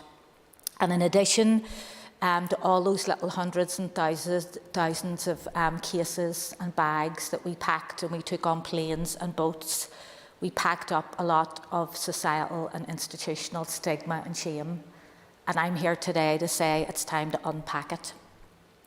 And we won't be carrying that stigma and that shame anymore. We're done with it, and we're done with decades of being denied our reproductive rights and our bodily autonomy. We weren't given the rights, we had to take the rights, and we had to fight for them. And we did that in many, many ways, sometimes outside this building and sometimes within it. And now, for the first time ever, we have a pro-choice majority in Stormont, which is something to be very, very proud of and something to mark today. We're sitting here today in the seat of democracy because we're all Democrats. And I am a Democrat, but with one exception, and that exception is my body. My body is mine, it's mine alone, and because I decided to have an abortion, like many women like me, it doesn't make my body public property to be debated and for everyone to have a say in. So my body is mine, and it will remain mine, and that is why abortion and reproductive justice is a fundamental right. Abortion in Northern Ireland was decriminalised in October 2019. It was meant to come into being some months later after the consultation process, but that didn't happen, and we are still denied reproductive justice via the denial of a commissioned abortion service. And the denial of that abortion service places barriers for women, in particular in migrant communities, women from working class communities, women from LGBTQI communities, and others. And what we need to do now is to take the justice. So those people who started this movement at the interface, and by the interface the people and the women themselves who travelled, often from low incomes, poor backgrounds, as I said, migrant communities, women who lived at the intersections because that's where their lives existed. We need to focus on the freedom for our own bodily autonomy and to control our own bodies, but we also need the right to parent with dignity. We need to seek to dismantle barriers for every single woman and pregnant person who requires abortion health care. We need a social justice focus, and we need collective struggle in order to achieve that individual right. We need sexual health and relationship education, and we need justice, because justice is what love looks like in public. Thank you, Mr. Speaker. And thank Naomi. Thank you very much. And I call Rahav Rahad and Breeze McPherson to discuss refugee and asylum seeker women. Both Rahav and Breeze are making their contribution remotely. Can we bring them on screen, please? Hello. Can I call Rahav? Yes, hi. Yes, please. Hello. My name is Rahav, and I would like to thank you for inviting us to speak today. I'm here as a part of refugee and resettlement scheme, and I will talk about my experience as a Syrian refugee. Thank you. My name is Breach McPherson, and I work with refugee families in Derry. We are both, Rahav is my colleague, and we work from the Women's Centre in Derry with the Syrian families who have refugee status through the NIRRS scheme. And I'm going to give you a brief outline about the Northern Ireland Refugee Resettlement Scheme, and then Rahav is going to give you an insight into what it's been like to experience COVID-19 with small children in a little old cold house in Derry over the last couple of years. We apologise to everyone we couldn't be there, but because both of us got COVID, we can't. But hopefully the next time around we'll be there with you all. Okay, so the Northern Ireland Resettlement Scheme is based on needs. It prioritises those who cannot be supported effectively in their region of origin. It prioritises women and children at risk, and I just want you to make a mental note of that, because remember, when we're talking about the situation that people find themselves, that these are the people we brought here to give safety to. People in severe need of medical care, survivors of torture and violence. So this is a scheme between the United Nations and the UK government, and these are the groups that were selected. Okay, there's a welcome consortium of groups who welcome the families when they first come to Northern Ireland, and those are Rice and Intercultural, Barnardo's NI, British Red Cross, Extern, Law Centre and South Belfast Roundtable. None of those groups are in Derry. So we now found ourselves with the families here, but with none of the welcome consortium groups here to support the families. Okay, so the Northern Ireland Refugee Resettlement Scheme was formerly named the VPR Scheme, which was Vulnerable Persons Resettlement Scheme, and it is a voluntary and community sector response designed to meet the objectives set out by the Department for Communities. So we're very glad that Minister Hargey is there today to listen to us. And the scheme says that refugees coming to Northern Ireland are treated with respect and dignity. Again, I underline those two words, respect and dignity. Number two, that within weeks of arrival, essential services from voluntary and community sector will have been provided in an effective and sensitive manner. Again, I've underlined that. Refugees should be assisted to settle into their new lives in NI and successfully integrate into, and that's really important there, because what we're about to tell you. Number 4, in conjunction with central and local government, general public, and in particular those communities that will be called upon to host refugees are prepared and kept informed of the resettlement process. That doesn't happen.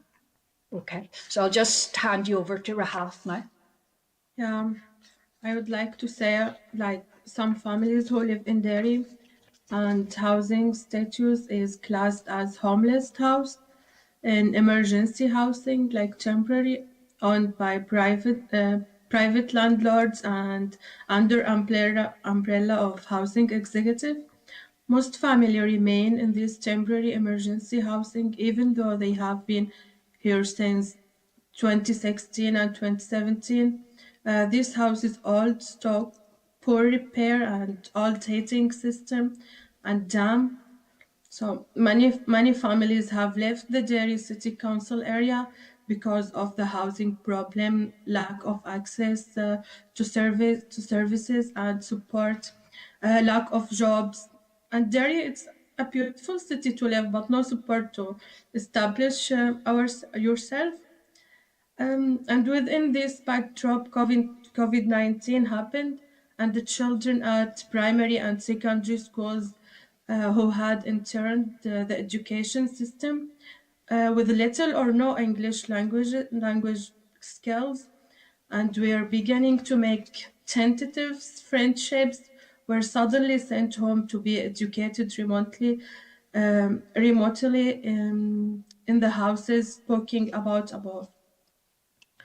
This scenario presented many difficulties for parents and children. Keeping the old cold damp houses with old heating system warm was impossible and expensive. And helping the children to do homeworks with when neither you nor them can understand the homework or the language was really impossible. Much of the information from schools was relayed via Facebook pages. That was parents couldn't read it. And even though schools have returned information to parents, is not being relayed in a way that parents are kept informed about the latest events or information.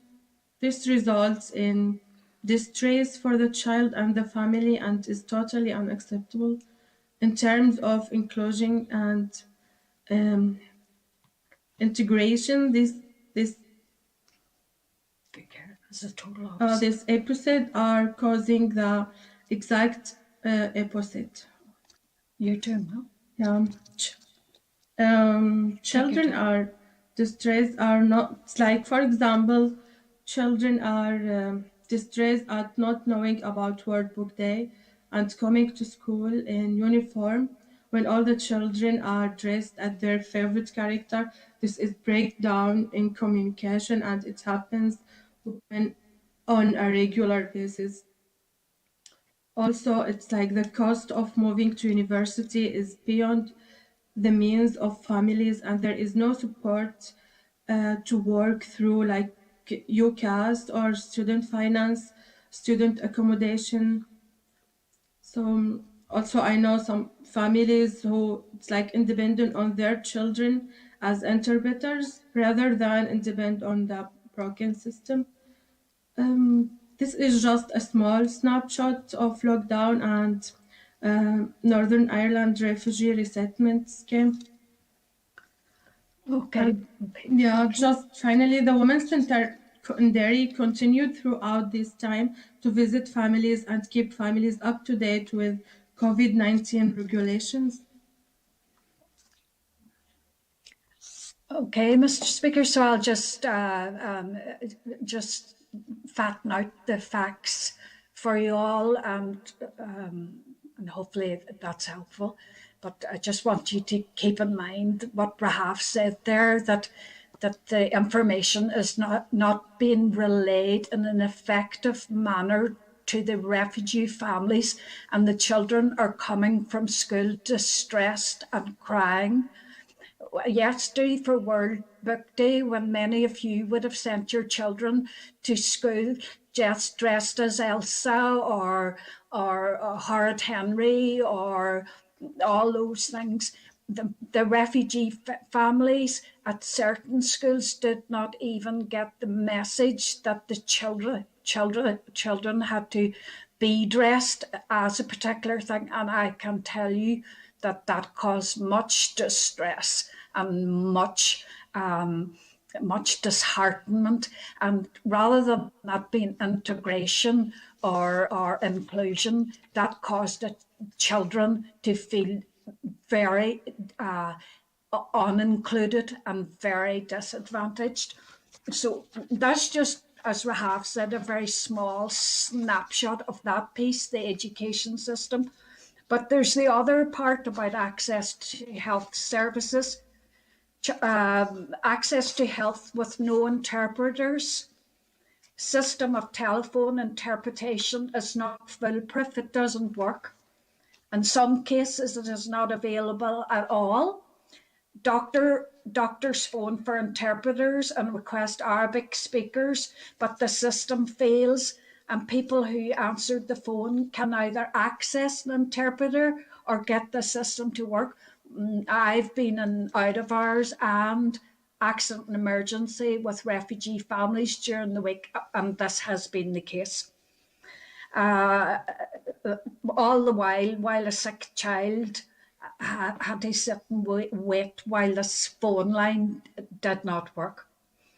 And can just see in terms of on the context of COVID-19 that our experience here with the refugees' families is that usually there's no translated regulations. If you were to ask the refugee families today, what's today's regulations? What are we supposed to do? What can we do and can't do? They wouldn't know, because the regulations, the up-to-date regulations, are not translated into the language. And anyway, the families, they can't contact NI Direct and they can't work the system. It's impossible. If any of you yourself have tried to use it, I'm sure you know what I'm talking about. So there'd be difficulty with working computers, using the internet and getting to testing sites and understanding the procedure. That's what I'm saying. That's the issues. Another big important part of healthcare, as we see it, coming from a woman-centred perspective, working with refugee women and children, obstetric and gynecology healthcare is completely neglected.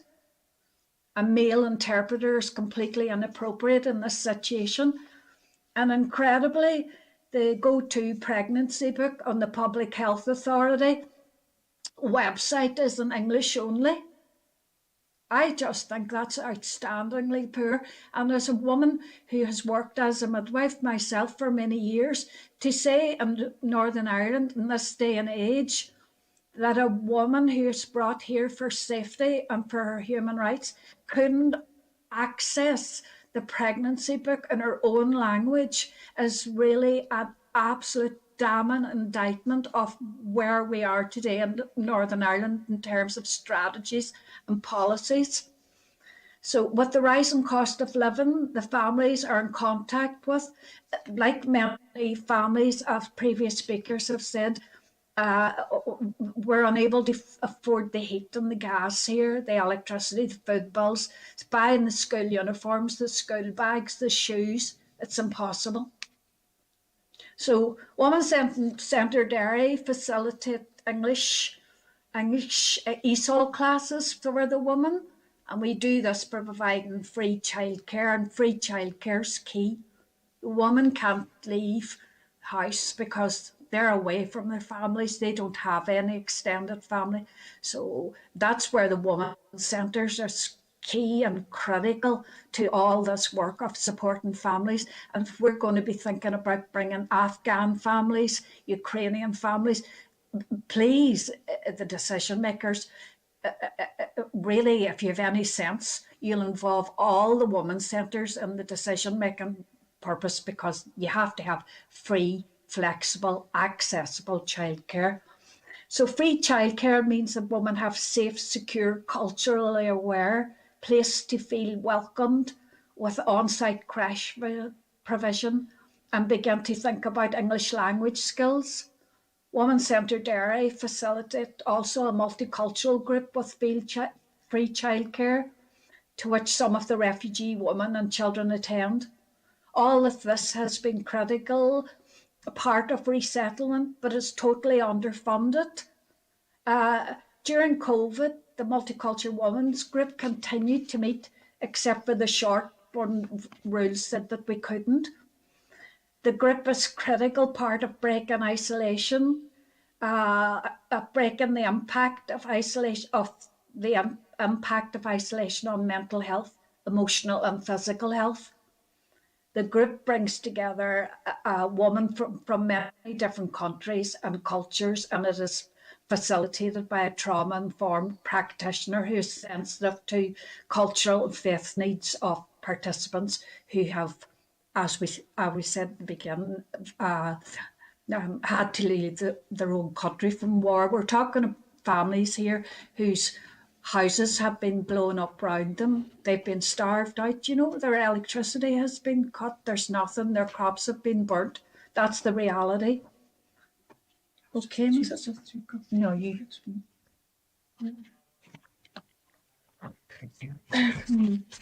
Yeah. Sorry. Sorry, we're just a second. We just want to tell you about the email received today. Okay, because I need to move on now. We have a number of other speakers Yes. to say. Thank you, Breeze and Rahaf.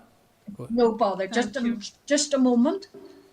So unfortunately, we've had to confirm from the DFE yet if there will be an extension to the resettlement ESOL or childcare funding going forward from March. So nobody knows if there's going to be funding for this work. We've raised the importance of the source of funding and the integral role, but nobody knows. So to conclude, in addition to the already existing barriers to services for those seeking refugee and asylum status, there are added disadvantages for families being located outside Belfast. In order to fulfil the remit before of successful integration, and we're the only jurisdiction in the whole of the UK who doesn't have a refugee integration strategy. We feel that it's logistically possible for the Women's Caucus to visit Derry, and we were inviting the caucus to come to Women's Centre Derry, and we believe that refugee women and their families deserve their voices to be heard by those with the power to assist us, and we really thank you today for giving us the opportunity to speak. Okay, Rahaf and Breeze, thank you very much again for those important contributions. Moving on, can I call Beverly Simpson, and Beverly will discuss migrant women here. Beverly. Who am I and why am I here? My name is Beverly Simpson. I'm a migrant worker who came to Northern Ireland in 2005. My profession is a nurse. I'm also an activist and an advocate for ethnic minority communities. I'm also a mother whose children have navigated the education system from nursery to university. Most important, I see myself and my sisters sitting here as I look back into life events and snapshots and things that created my character. And let me strongly believe I have a voice and can and will make a difference in this world. Over the years, people have migrated for many reasons, and communities have benefited from the diversity and the innovation which they bring. The theme for this year, International Women's Day, is breaking the bias. It allows us the opportunity to examine and challenge ourselves and society views on what a woman is capable of and should do. Can we multitask? 100% yes. We are proof in here that we are capable of adapting and reinventing ourselves completely to suit our families and communities' needs. A woman is truly placed is truly where she wants to be. Given equal opportunities, women not only transform themselves, but an entire community, multiple communities, and even the world. My heroes growing up were Rosa Parks, Harriet Tubman, the suffragettes, Ida B. Wells, the housewife next door, the single parent whose strength and ability to multitask rival any computer, the schoolgirl who's determined to get an education despite her cultural and socio-economic status. Migrant women are determined to create ripples in the very fabric of any society they have migrated to. 35% of registered nurses in the UK are foreign-born. 21% are of the Black and Asian minority ethnic community. 44% of the medical staff in the UK are of the Black, Asian, and minority ethnic community.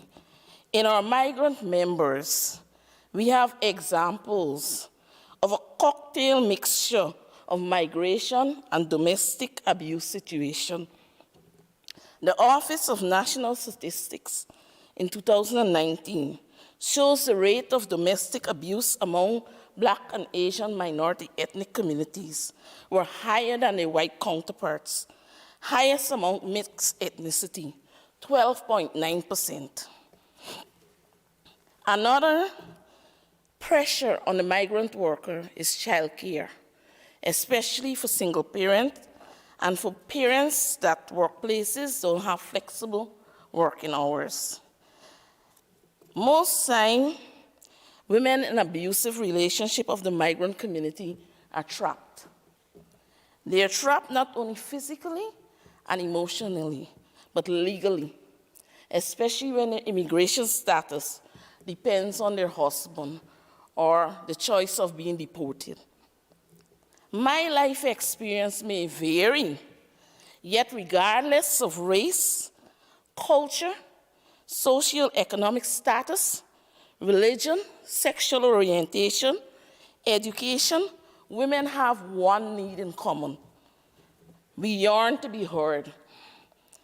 We want to be treated equal as our male counterparts in the workplaces. We want to be accepted as part of an evolving society. As our consciousness seeks to break every bias that our subconscious may hold.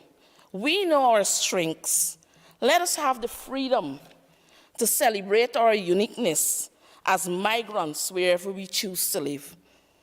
Amidst the growing war conflict in Ukraine, I watch in horror, yet fascination and pride at the courage of the Ukrainian women, my sisters who have demonstrated women are capable of so much more. Let us embrace our diversity, our sisterhood, our pains, our triumphs, knowing it will make us wiser and stronger. Let us remember our not so fortunate sisters in countries that are conflict-ridden and collectively use our voices to fight discrimination, bias, and injustice. Thank you. I thank Beverly for that contribution again, and I call Manal Mahdi to discuss racial justice and intersectionality. Manal. Yeah. Thank you for your invitation to speak on behalf of my Sudanese community and indeed other women from the Black and ethnic minority communities that have made Northern Ireland their home, their place of sanctuary. When I left Sudan more than 2 decades away, I was full of excitement and ambitions for a better life, career, security.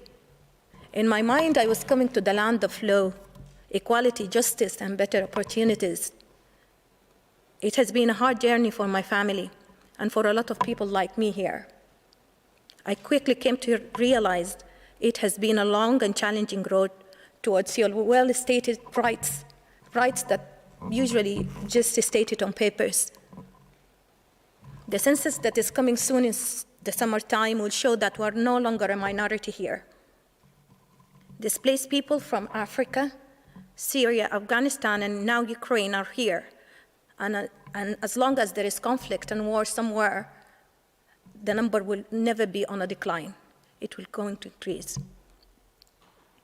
Men, women, and children are risking their lives to flee conflict and hunger to reach what they see as safety of Europe. They die at the sea, seeking hope. And those who survive or make it, they face the tragedy of dealing with a hostile environment and fighting for the basic rights of a housing system, for example. They live in very poor housing conditions. They have limited accessibility to education. They have limited accessibility to health services. There are serious incidents of community rejection.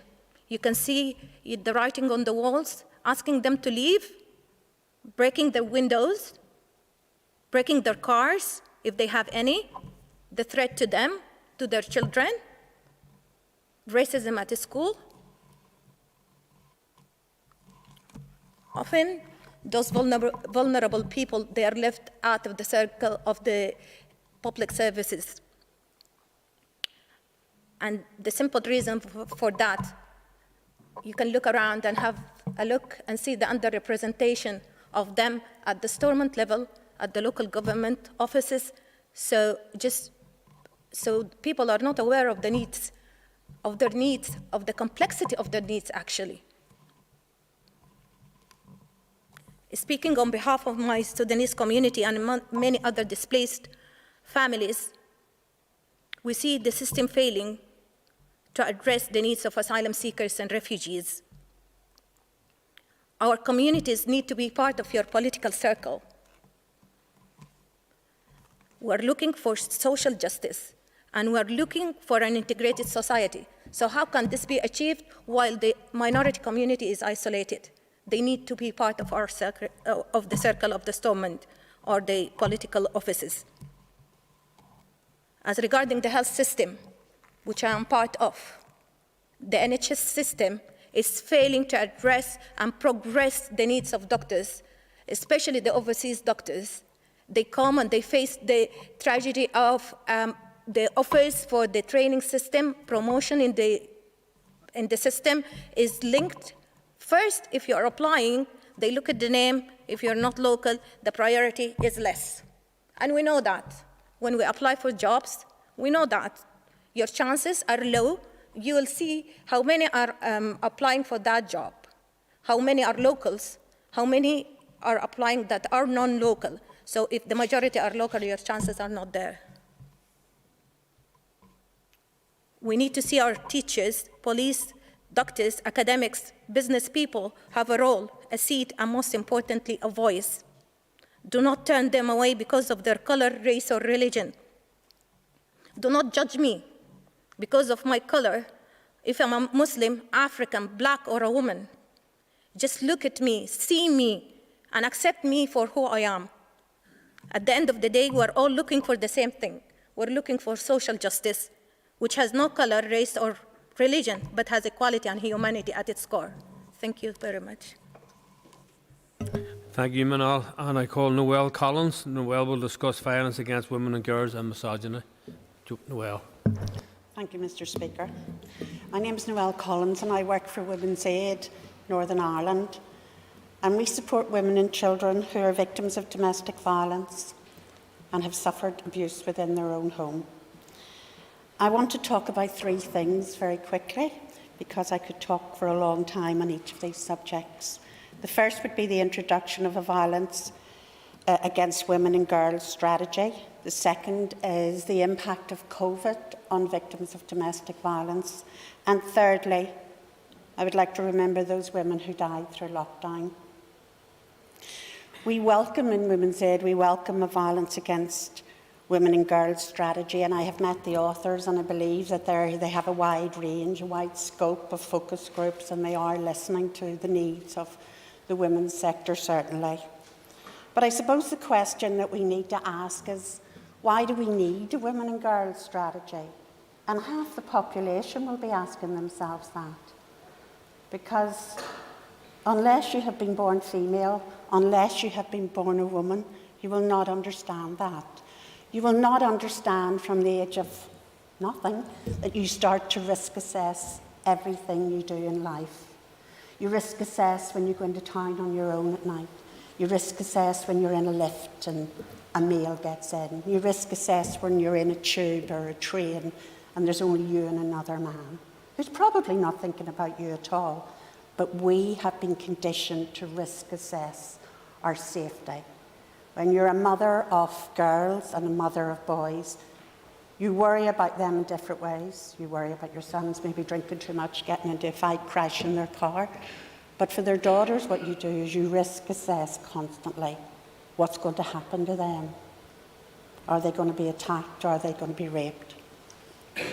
So we welcome this and we hope there will be an outcome, a good outcome, and we've waited a long time for this strategy. I spoke to the authors of the Violence Against Women and Girls strategy in the south of Ireland this week, and it was interesting. This is their third strategy, and they find that this time they were introducing trafficked women into that, as well as women who are exiting prostitution. So we look forward to seeing that in April of this year. COVID has impacted on women with domestic violence, and I'm sure many of you have heard that on the news throughout the lockdown. And we heard directly from women how this had impacted on them. And if you know anything about domestic violence, you know it's about isolation. And what happened within COVID was the government actually reinforced that and said, no, you're not allowed to go out, you're not allowed to visit your friends, you have to stay in. So women told us that I was there with the perpetrator all the time. I couldn't reach out to my family or friends for support. And we heard from mums now after COVID who told us that they weren't allowed to get vaccinated.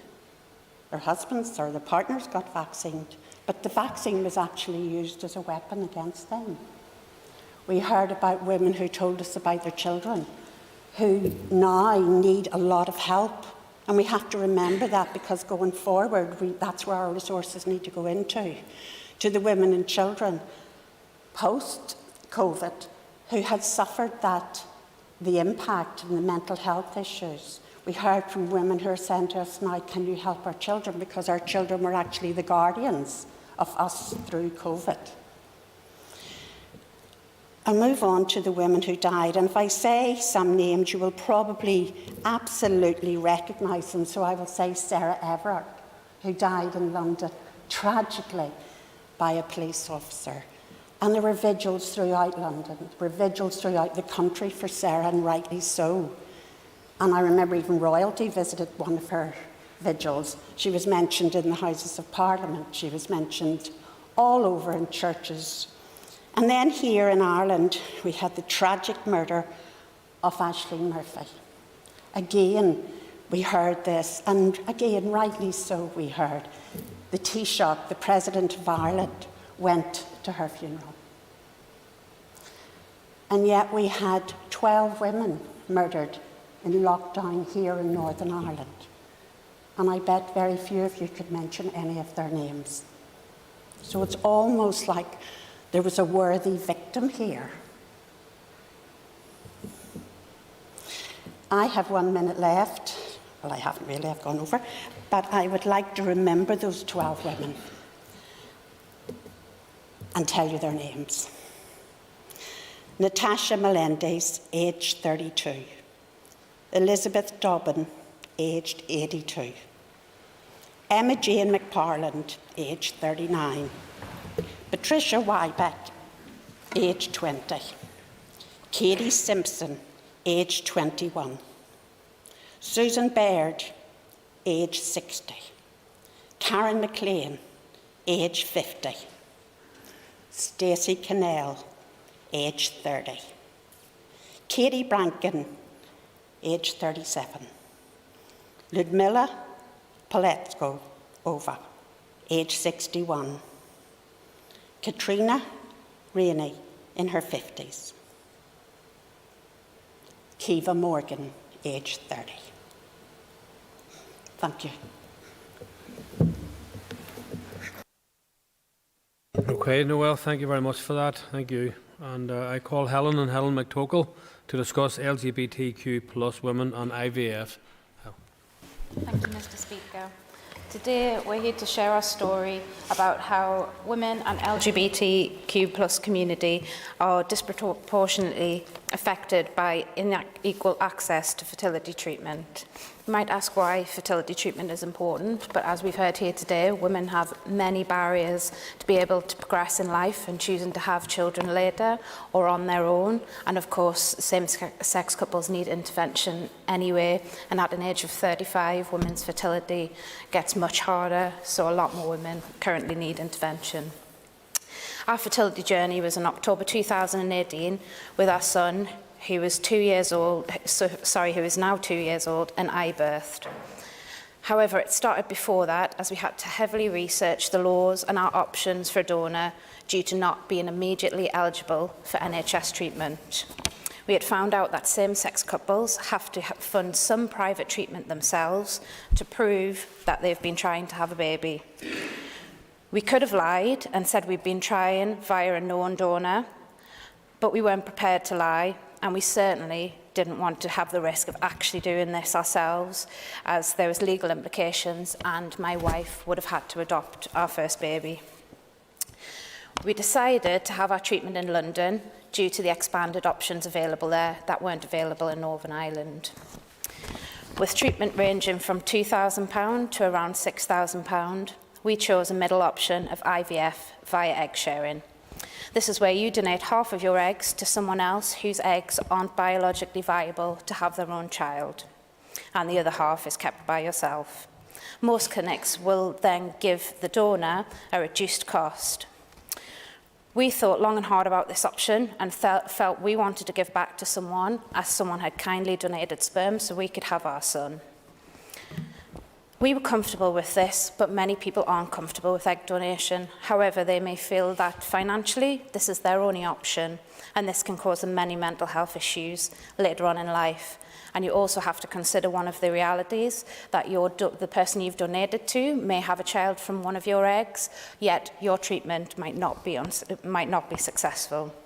One of the other reasons we were wary of NHS treatment in Northern Ireland is because women are not routinely sedated during the incredibly painful process of egg extraction at the regional fertility clinic. We were very lucky that our treatment worked the first time for our first son, and we have a happy, healthy little boy born in 2019. We knew we wanted to have more children, and this time I would be the birth parent. Predicting that the NHS waiting list would be long, unsure if we were even eligible for NHS treatment, and knowing it may take more than one cycle, meant I booked a GP appointment shortly after our son was born. The GP was less than helpful, basically asking why we were having an appointment when our son was only 4 months old.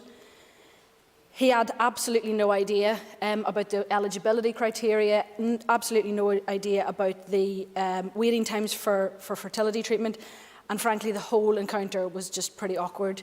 The GP was very insensitive, didn't really know or care or seek to help us in any way. It would be very, very helpful if more training would be provided for medical staff to support the LGBT community and their needs, which are specific. The fertility options are really limited in Northern Ireland. I was extremely keen to egg share, not just to save money, but just to give back and donate some of my eggs to someone who would need them. We could have sacrificed egg sharing, and that wasn't really the most imperative part. We wanted to use the donor that we used for our son so that our children would be genetically siblings. But that wasn't an option in Northern Ireland. None of the fertility clinics here offered it, and the NHS wouldn't accept our donor sperm. So we almost had no choice but to go back to London and have treatment there. I had to go through this whole tiring process myself, obviously with COVID and the restrictions. My wife wasn't allowed at any of the appointments, but also she had to stay at home and look after our son. We had a pretty long journey. We finally got our NHS appointment 18 months after the GP appointment, so that was just the appointment, and then there's a further 18 months on the waiting list. So we decided obviously to continue our private journey and continue going back to London for treatment. In the end, it took 2 rounds of IVF and 2 frozen embryo transfers to finally get pregnant. It was a brutal roller coaster of hope, pain, injections, appointments, travelling, and all of this alone, as my wife couldn't come. But we're pregnant now, 1 month to go, and all this emotion. We've just got 1 month to go, and we're just really over the moon that we didn't wait for NHS treatment. I did finally make it to the top of the waiting list in January, but naturally we didn't need the appointment anymore. And yeah, we were just so glad that we didn't wait for NHS treatment, but the financial implications were huge. It cost us all in total about 25 grand. We were lucky enough to be able to scrape together that money, albeit with the help of a flexible credit card friend. But there's just so many people who can't afford that. Like, it's just unreasonable for many people. And so specifically in the LGBT community, you have to privately fund your treatment to prove that you're trying, which is just not the same for heterosexual couples. They don't have to go through that, which is pure discrimination, essentially. So there needs to be a change in the legislation for funded fertility treatment for all. There needs to be more legislative protection for people using known donors outside of a UK registered clinic. There needs to be more help for surrogates and anybody wanting to use a clinic outside of the UK. There's various elements that all it takes is a few tiny changes in the legislation to make it equal for those in the LGBT community, and we would hope that that will be part of the discussions to follow from today. Thank you very much, Mr. Speaker. Thank you, Helen. And Helen, can I now call Hannah Orr, and Hannah will discuss young women in RSE. Hannah. Thank you, Speaker. My name is Hannah Orr. I'm an activist working with local feminist organisations Alliance for Choice and Raise Your Voice. Over the next few minutes, I'm going to talk about the need for compulsory, comprehensive and standardised relationships and sex education in Northern Ireland. I received abstinence-based relationships and sex education from a third-party organisation my secondary school brought in, and I left that room more confused than when I entered. It was a one-time event, and that left no space for follow-up questions, and it certainly did not create an open dialogue to encourage continuous learning. There was little to no mention of important topics like consent, contraception, STIs and how to prevent them, LGBT+ relationships or abortion. When we treat issues as if they are shameful, young people will learn to be ashamed of them, and that prevents them from reaching out for support. And it's not just me that feels failed by current RSE standards. Research completed by the Women's Policy Group found that 92.3% of respondents felt that their relationships and sex education was inadequate. Our current system of allowing schools to choose how to deliver RSE is failing young people. Some students receive RSE in biology and science classes, which does not provide an opportunity for the range of social and behavioural aspects of RSE to be discussed. Most students receive RSE from third-party organisations like I did. Typically, these organisations have a Christian ethos that won't cover topics that fall outside of Christian teaching, but this does not meet the needs of our diverse young population. Whilst there most certainly should be space for religion, I do not believe that place is in a relationships and sex education classroom. When young people and children are not taught about LGBT+ relationships, they are led to believe that anything other than heterosexuality is strange or wrong. When we do not teach our young children about consent and how to know the difference between healthy and unhealthy relationships, how can we expect them to grow up and break generational cycles of violence against women? I'm sure most of us in this room received little to no meaningful relationships and sex education, and this has led to generations of people being forced to just figure out as they go, and that is not a successful education model. I'm very lucky that when I went to university, the Students' Union ran incredibly informative workshops covering issues like consent, sexual violence and contraception. I had the opportunity to meet extraordinary women's rights activists and organisers who work incredibly hard to change toxic cultural norms in our society. I've been able to work with organisations like Raise Your Voice, who run public workshops exploring issues such as consent and sexual harassment. For many people, this is the first opportunity they have had to discuss these topics and to challenge their own beliefs and misconceptions. I've had the opportunity to work with Alliance for Choice, who campaign to ensure that women, girls and pregnant people can access free, safe, legal and local abortion services, and to provide educational opportunities for the public to learn about abortion in a non-judgmental and safe space, something that most people were not able to do in RSE. These essential groups are actively working to undo years of substandard and often incorrect relationships and sex education our adult population received. But not every individual will have those same opportunities to gain meaningful RSE in later life like I did. which is why we must ensure that every child receives compulsory, comprehensive and standardised relationships and sex education. Looking to international standards, we are not currently fulfilling our obligation to make age-appropriate, comprehensive and scientifically accurate education on sexual and reproductive health and rights a compulsory curriculum component for adolescents, covering early pregnancy prevention and access to abortion, and to monitor its implementation, as set out in the CEDAW recommendations. I believe that our children and young people deserve to be given the best start in life and to be equipped with an education that empowers them to make safe, informed and educated decisions about their own bodies. Thank you. Thank you very much, Hannah. Thank you for that contribution. And I call Niamh Monaghan to discuss relationship and sexual health education. Niamh. Ms Orr has already said so much about RSE education in Northern Ireland, and I completely agree with everything she said. I myself went to a Catholic grammar school, only left a couple of years ago, and I was taught exactly the same thing. Abstinence. If you get pregnant before you get married, then your boyfriend's going to leave you and your whole life's going to be ruined and you're just never going to succeed at anything. And why is that what we're being taught? I was lucky enough to do a lot of work with Common Youth in Belfast and helped run awareness around HIV and AIDS with Positive Life, the charity. So I learnt a lot through my younger years by doing work like that. But that meant that I became like the source of all knowledge for my peers. And there's people coming up to me, and hearing everything that's happened today, it aggravates me even more, thinking like, why did I have people coming up to me saying, okay, Niamh, I don't even know what my anatomy is. Can you please explain what my parts of the body are, what they're doing, what my period is doing, what actually is that? Can you explain to me, oh, where can I get emergency contraception? I've never heard that before. I didn't even know it was a thing, but I know I need it. And I had to bring them to services that they didn't even know existed. And thankfully I was able to do that for them. But if I hadn't, maybe they would have ended up with a child. Maybe they would have ended up in a situation that would not have been comfortable for them and would have not have been safe for them. Why have I had to take a friend aside and go, do you know the way you're laughing about that situation you just talked about with your boyfriend?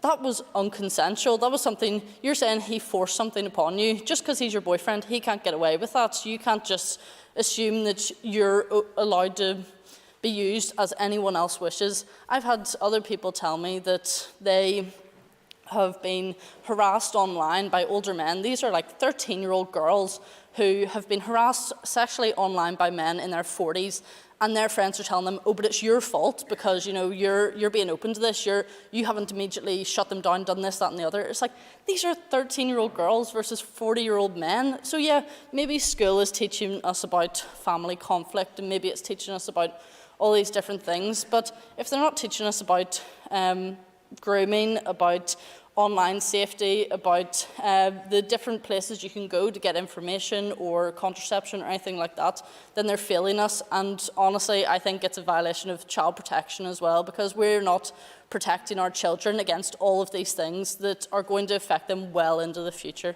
Thank you very much. Thank you very much, Niamh. Thank you for that. And we'll now move on to the Minister for Communities' response.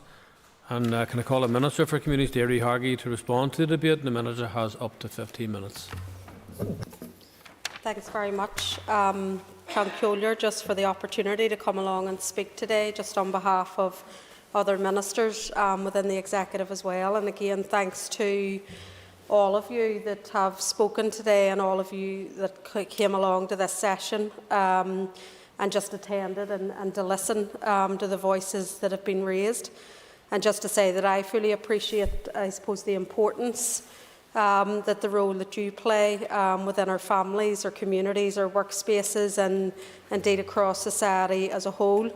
And I suppose the courage and determination to stand up and to speak out about the very real issues that are impacting and affecting women and which women face here every day. So again, just a gormila mayogaf just for your contributions. I suppose as we approach International Women's Day as well, I am delighted that the Speaker has given an opportunity for the Women's Parliament to shine a light on these issues today, and they will be very pertinent in activities and programmes over the coming week. I also want to take the opportunity to commend the Women's Policy Group and the Feminist Recovery Plan, which is a very impressive analysis and of the context and problems that have been exacerbated over the last few years. And as was touched on, these inequalities existed before the pandemic. They've certainly been exacerbated as a result of it. And we know, even just looking back over the last decade or 15 years, that any shock to society impacts more adversely on certain groups of our population than on others. So, of course, the pandemic, the financial crash, a decade of austerity, and indeed, as I say, the pandemic itself affects everybody in society. It affects other people more adversely. And again, the analysis that we're seeing as a result of the pandemic, we're seeing those inequalities play out again in areas such as gender, young people, older people, in terms of those of a social class, our minority ethnic population, and those with disabilities as well. And it is safe to say that during the pandemic itself, the impact for many was sharply felt, as our homes were transformed into workspaces and often into classrooms as well. And as we look on to the current responsibilities of our ageing parents and those who are most vulnerable within our communities. And unfortunately, the pandemic has not only served to highlight the long-standing and worsening inequalities within our society, including those that have impacted on women that we have heard here today, and an effective approach to recovery is needed to address these issues. Significant work has begun and has already commenced to address many of the issues that you've raised today, but at the outset of the pandemic, these have been brought into sharper focus. And nobody could have predicted the rapid and devastating impact that the global health crisis would have had when we were sitting here 2 years ago, nearly actually this week, before that pandemic began to really hit and take its course. Together, working with partners in local government, in our community and voluntary sector, in business, in our arm's-length bodies, and indeed across many other organisations out there, including many who are represented here today. We had acted swiftly to put in place a range of schemes to mitigate the worst effects of the immediate crisis and to get help to those who needed it most.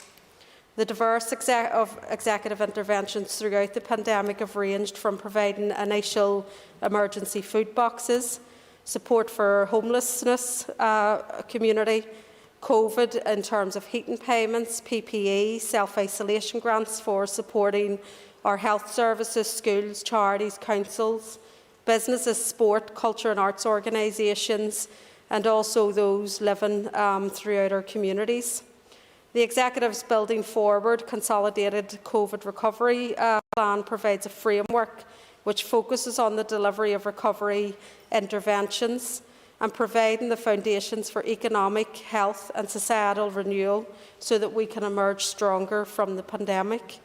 The Executive allocated over £1 billion in the financial year 2020 to 2021 for COVID support and recovery to support our citizens, our communities and indeed also the sectors that have been impacted.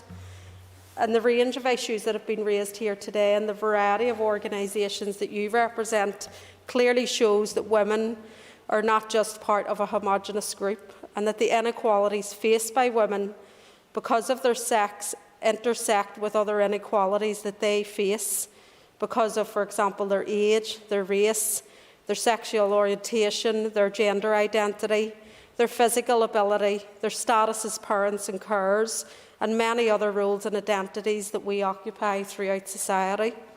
The pandemic has affected everyone, but in different ways, and therefore we can't take a one-size-fits-all approach in dealing with the issues that are beginning to emerge. One of the main accelerators within the Executive's recovery plan is tackling inequalities across 3 key areas of strategic intent: addressing vulnerabilities, enabling learning, recovery and enhancement and skills development, and providing equitable access to our health service. And I just want to outline some of the work that's being put forward in this regard. In terms of looking at unemployment and also underemployment and the impact on the economy, it continues to disproportionately affect women. And you have rightly pointed out that the majority of low-paid and insecure work is done by women. Women were already facing significant barriers to work, such as affordable quality childcare, and for many women the pandemic has reinforced this barrier. The Department of Education is leading the development of the Children's Childcare Strategy, of the Executive's Childcare Strategy, and together with recent additional support for the children's childcare sector and financial support through my own department, such as upfront childcare costs for those moving into work, we are currently working towards removing some of those barriers. My department has expanded the Advisor Discretion Fund, making it more flexible and increasing the maximum amount of money available from £300 to £1,500 in a 12-month period. It can be used to fund training, including reskilling and upskilling, to ensure future gender parity. We also introduced a refreshed work experience programme and a new opportunity guarantee to provide young people with an opportunity to fulfil their potential by providing work experience opportunities and developing skills, gaining experience and developing their confidence. We must support women, lone parents and those from disadvantaged backgrounds to access work and improve their skills. And the Department for the Economy's Women's STEM Action Plan, as well as the Economic Recovery Action Plan and forthcoming skills strategy, focuses on interventions to enable female workers to reskill, choose a career pathway that meets their ambitions and ultimately assist them to secure new and better job opportunities. We need to deliver talent in an inclusive way and to prioritise sectors to ensure economic recovery and future resilience and address skills and imbalances. The Action Plan for Women in STEM is to be published in the coming weeks, with an overarching aim that by 2030, 30% of all young people moving into STEM roles are women. The plan will set out a pathway to improve opportunities for girls and women in our priority sectors and aims to level the playing field for those who choose to take up or pursue a career in STEM. DFE's forthcoming skills strategy, Skills for a ×10 economy, also recognises the strategic importance of enabling more women to access high-quality jobs and the significance of improving equality of access to education and training opportunities in addressing that challenge.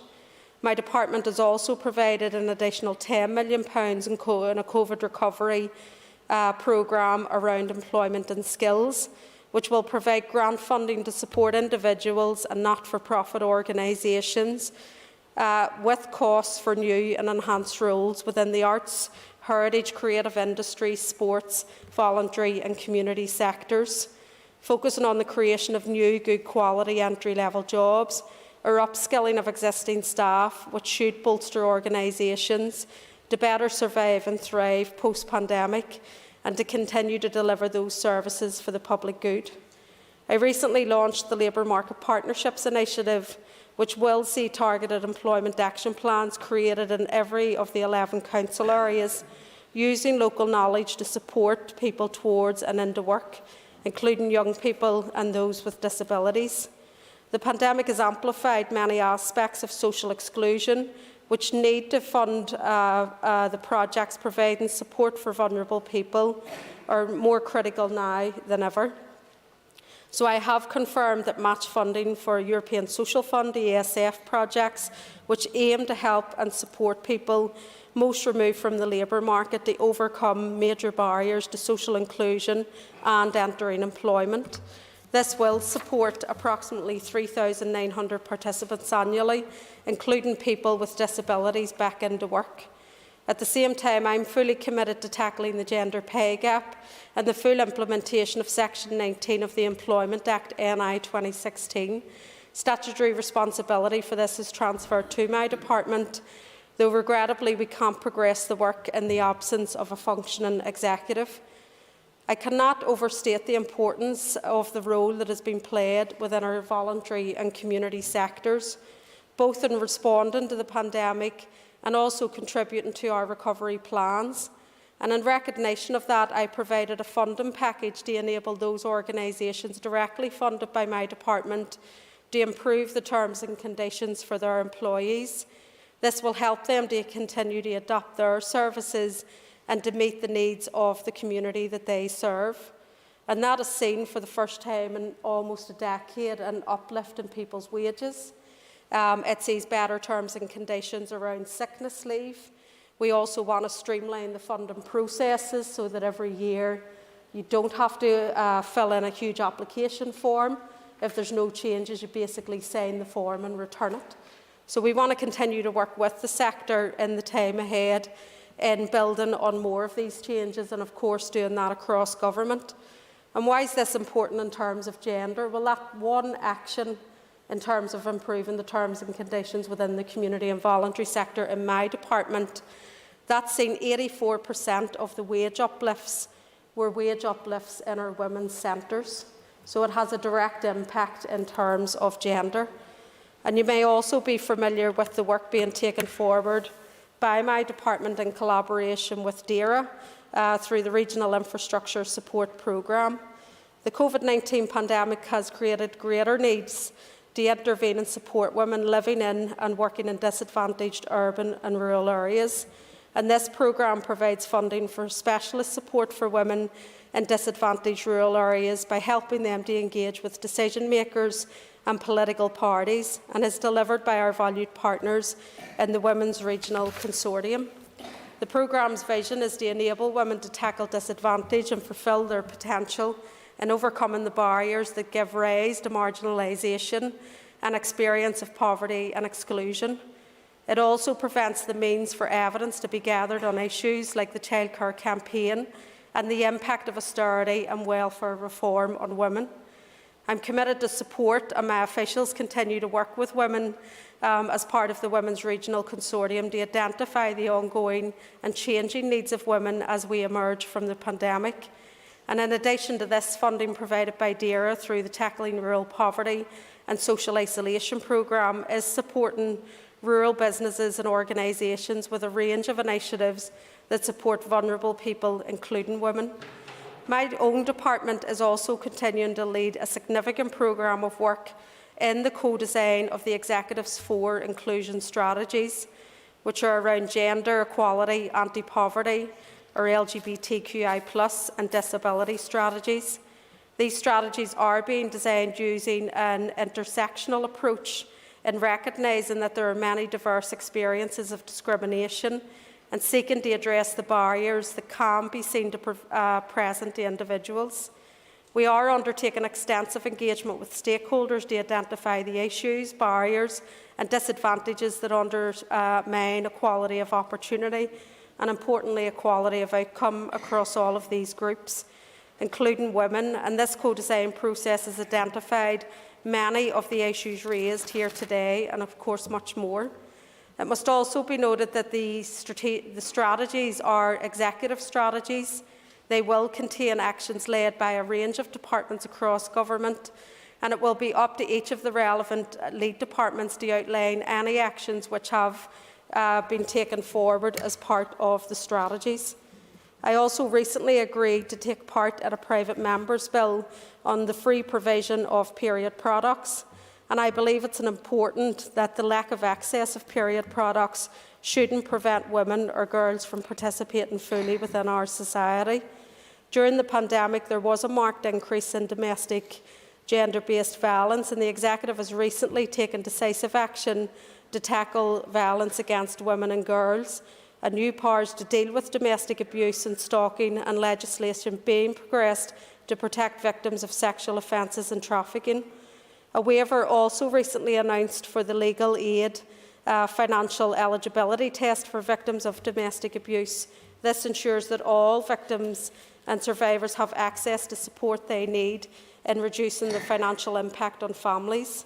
A call of views has also launched to inform the development of the new domestic sexual abuse strategy, and equally safe strategy, a strategy to tackle violence against women and girls. This provides the opportunity for everyone to comment and to shape this strategy going forward. And with regards to relationships and sex education, it has an important role to play in promoting gender equality, tackling gender stereotypes and educating our young people to become citizens in the 21st century. I understand the Department of Education has taken forward a range of work to enhance support and resources and training for schools and teaching RSE. And the Executive's Racial Equality Strategy 2015 to 25 provides a framework for government departments to tackle racial inequalities and to promote and encourage good race relations and social cohesion. As a consultation was recently held on a refugee integration strategy, which aims to ensure a smooth transition between being an asylum seeker and a refugee, to ensure that refugees can build a new life here and to realise their potential. The responses will assist in the development of a local strategy which is fit for purpose and for the needs of the community here. I've also made it clear that my department will have no part in the inhumane rules by the British Home Office in targeting rough sleepers for deportation. The decision to remove non-nationals for simply rough sleeping is inhumane and a policy devoid of compassion and fairness. I have shared my views with the organisation that my department funds, and I know that I have their support in this action. I am acutely aware of the pressure and the current increases in the cost of living and the pressure that that's placing on already vulnerable households, particularly in the wake that they've been through over the last couple of years. And I want to assure you that the Executive is determined to do everything that we can to put people and steer through this crisis and to stop more families from falling into poverty and debt by putting money directly into their pockets. Earlier this year, I enacted legislation to close the loopholes in the welfare mitigation schemes, meaning that top-up payments will be available to more people who currently have their benefits reduced because of the bedroom tax and the benefit cap. I've also announced a £200 payment to support 280,000 eligible people in meeting their energy costs, and those payments will start to go out next week. We this week approved the binning of the bedroom tax again, where the end date, which was for March 2025, was removed out of the legislation, so there will be no end date in the bedroom tax legislation. And indeed, I recently brought forward a group which is chaired by the former Human Rights Commissioner Les Allenby to look at further protections and mitigations that we need to bring forward. Also, I've brought forward freezes in housing executive rents, and the Infrastructure Minister a freeze in public transport fares, and have also recently announced so that not to place any further burden on individuals and families trying to make ends meet. A range of other financial supports is available through my department, and we fund vital support and advice through the independent advice sector, who play a critical role in helping people access benefits and also accessing assistance with debt. I've also noted the calls for the discretionary support scheme to be reformed and the availability of emergency financial assistance to support those in low income. And in an important service provided by my department, having this scheme in place allowed me to provide as quickly as possible at the start of the pandemic to provide payments for people who were self-isolating. However, I recognise the scope and improvement for this, and that's why I commissioned an independent panel to complete a comprehensive review on discretionary support. I'll be publishing the panel's report shortly, which does include recommendations for improvement to discretionary support, and this includes proposals to change the annual income threshold and award grants rather than loans. I'm also acutely aware of the demands on our housing system, as has been highlighted here today by a few of the speakers, and that's why I've begun the biggest shake-up of our housing system and to see the largest transformation in our housing system in over 50 years since the creation of the Housing Executive itself. My department has recently completed a call for evidence to inform a new housing supply strategy, which recognises that responsibility for delivering more housing rests with many, and there are therefore solutions are something that we must design together. That housing supply strategy aims to deliver over 100,000 homes plus over the next 15 years, and I want at least a third of those homes to be social. These homes will be high quality and deliver a wide range of needs, including the needs of our ageing population, those with disabilities and, of course, our children and young people. I've also increased the investment in social housing and directed £145 million into co-ownership to support the delivery of more affordable housing over the next 4 years, along with giving consideration to the new affordable housing options. And I'm taking legislation through the Assembly currently to increase protections for those who are living within the private rented sector, including extending the notice to quit. Promoting the well-being of older people and ensuring that they can enjoy their life to the fullest is a priority for the department. People are living longer than ever, and our older citizens make a significant contribution to society, whether that's in volunteering, continuing to work, or providing essential childcare support. They have also shown fortitude and determination in overcoming the challenges presented by the pandemic. And my department will continue to create an age-friendly community in which people, as they grow older, are valued and supported to live actively to their fullest potential, with their rights respected and, importantly, dignity protected. This includes the evaluation of the current active ageing strategy and the co-design of its successor strategy to continue the Executive's work on protecting and promoting the rights of our older people, and indeed looking at other issues around financial support, the heating and fuel pay schemes, and that strategy will start to roll out in the time ahead. Just to conclude, I know and appreciate there's been many issues raised today, and I won't have time to go around them all. You could probably take a week to discuss and get into each of those issues. But again, as we approach International Women's Day on the 8th of March, it is important to provide platforms like this to reflect and celebrate the significant contribution and role that women make within our society. And whilst as a society we have made progress, gender inequality is deeply ingrained and complex. We are striving, obviously, for a society and a world free of bias, free of stereotypes and discrimination, and a world that is diverse, equitable and inclusive, just like we have heard here today. There are many issues that are important to me and at the core of the work that we're doing within the department. The Executive continues to work to ensure that women can actively and fully participate in society, especially as we move throughout the COVID pandemic. And as an Executive's lead on the gender policy issues, I'm committed to providing a platform where gender inequalities can be addressed. The gender equality strategy, which I'm bringing forward, will be a springboard for this.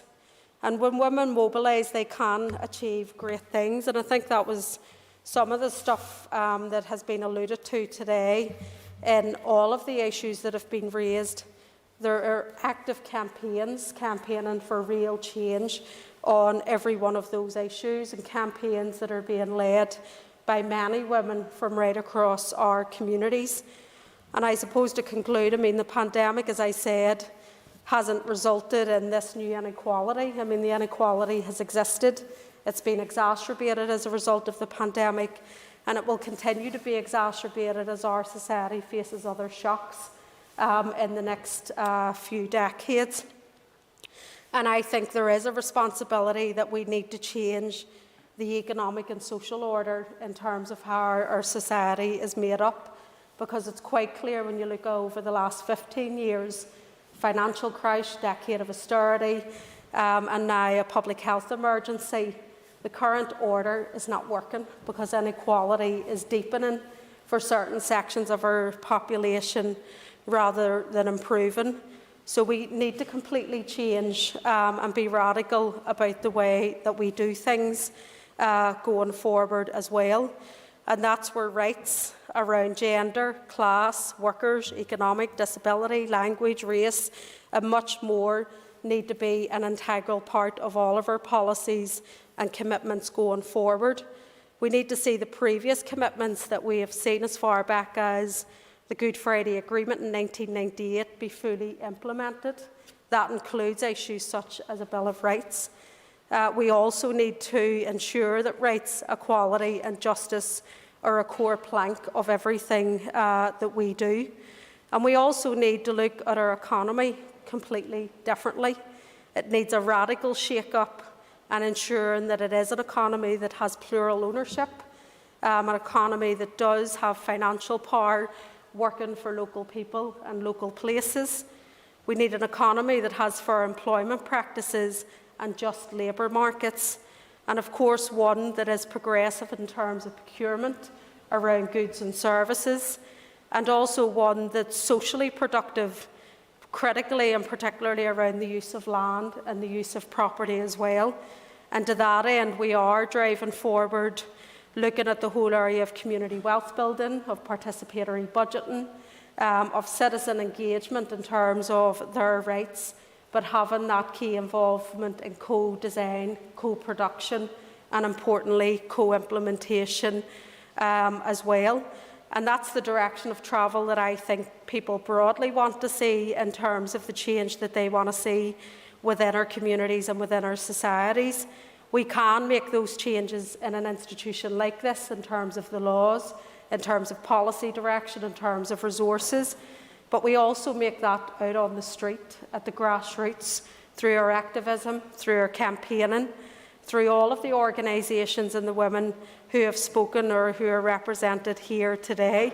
So the two things need to go hand in hand, and things need to work together to ensure that we have engaged citizens who know, and importantly, who engage in their rights and where their rights are fully respected and implemented as well.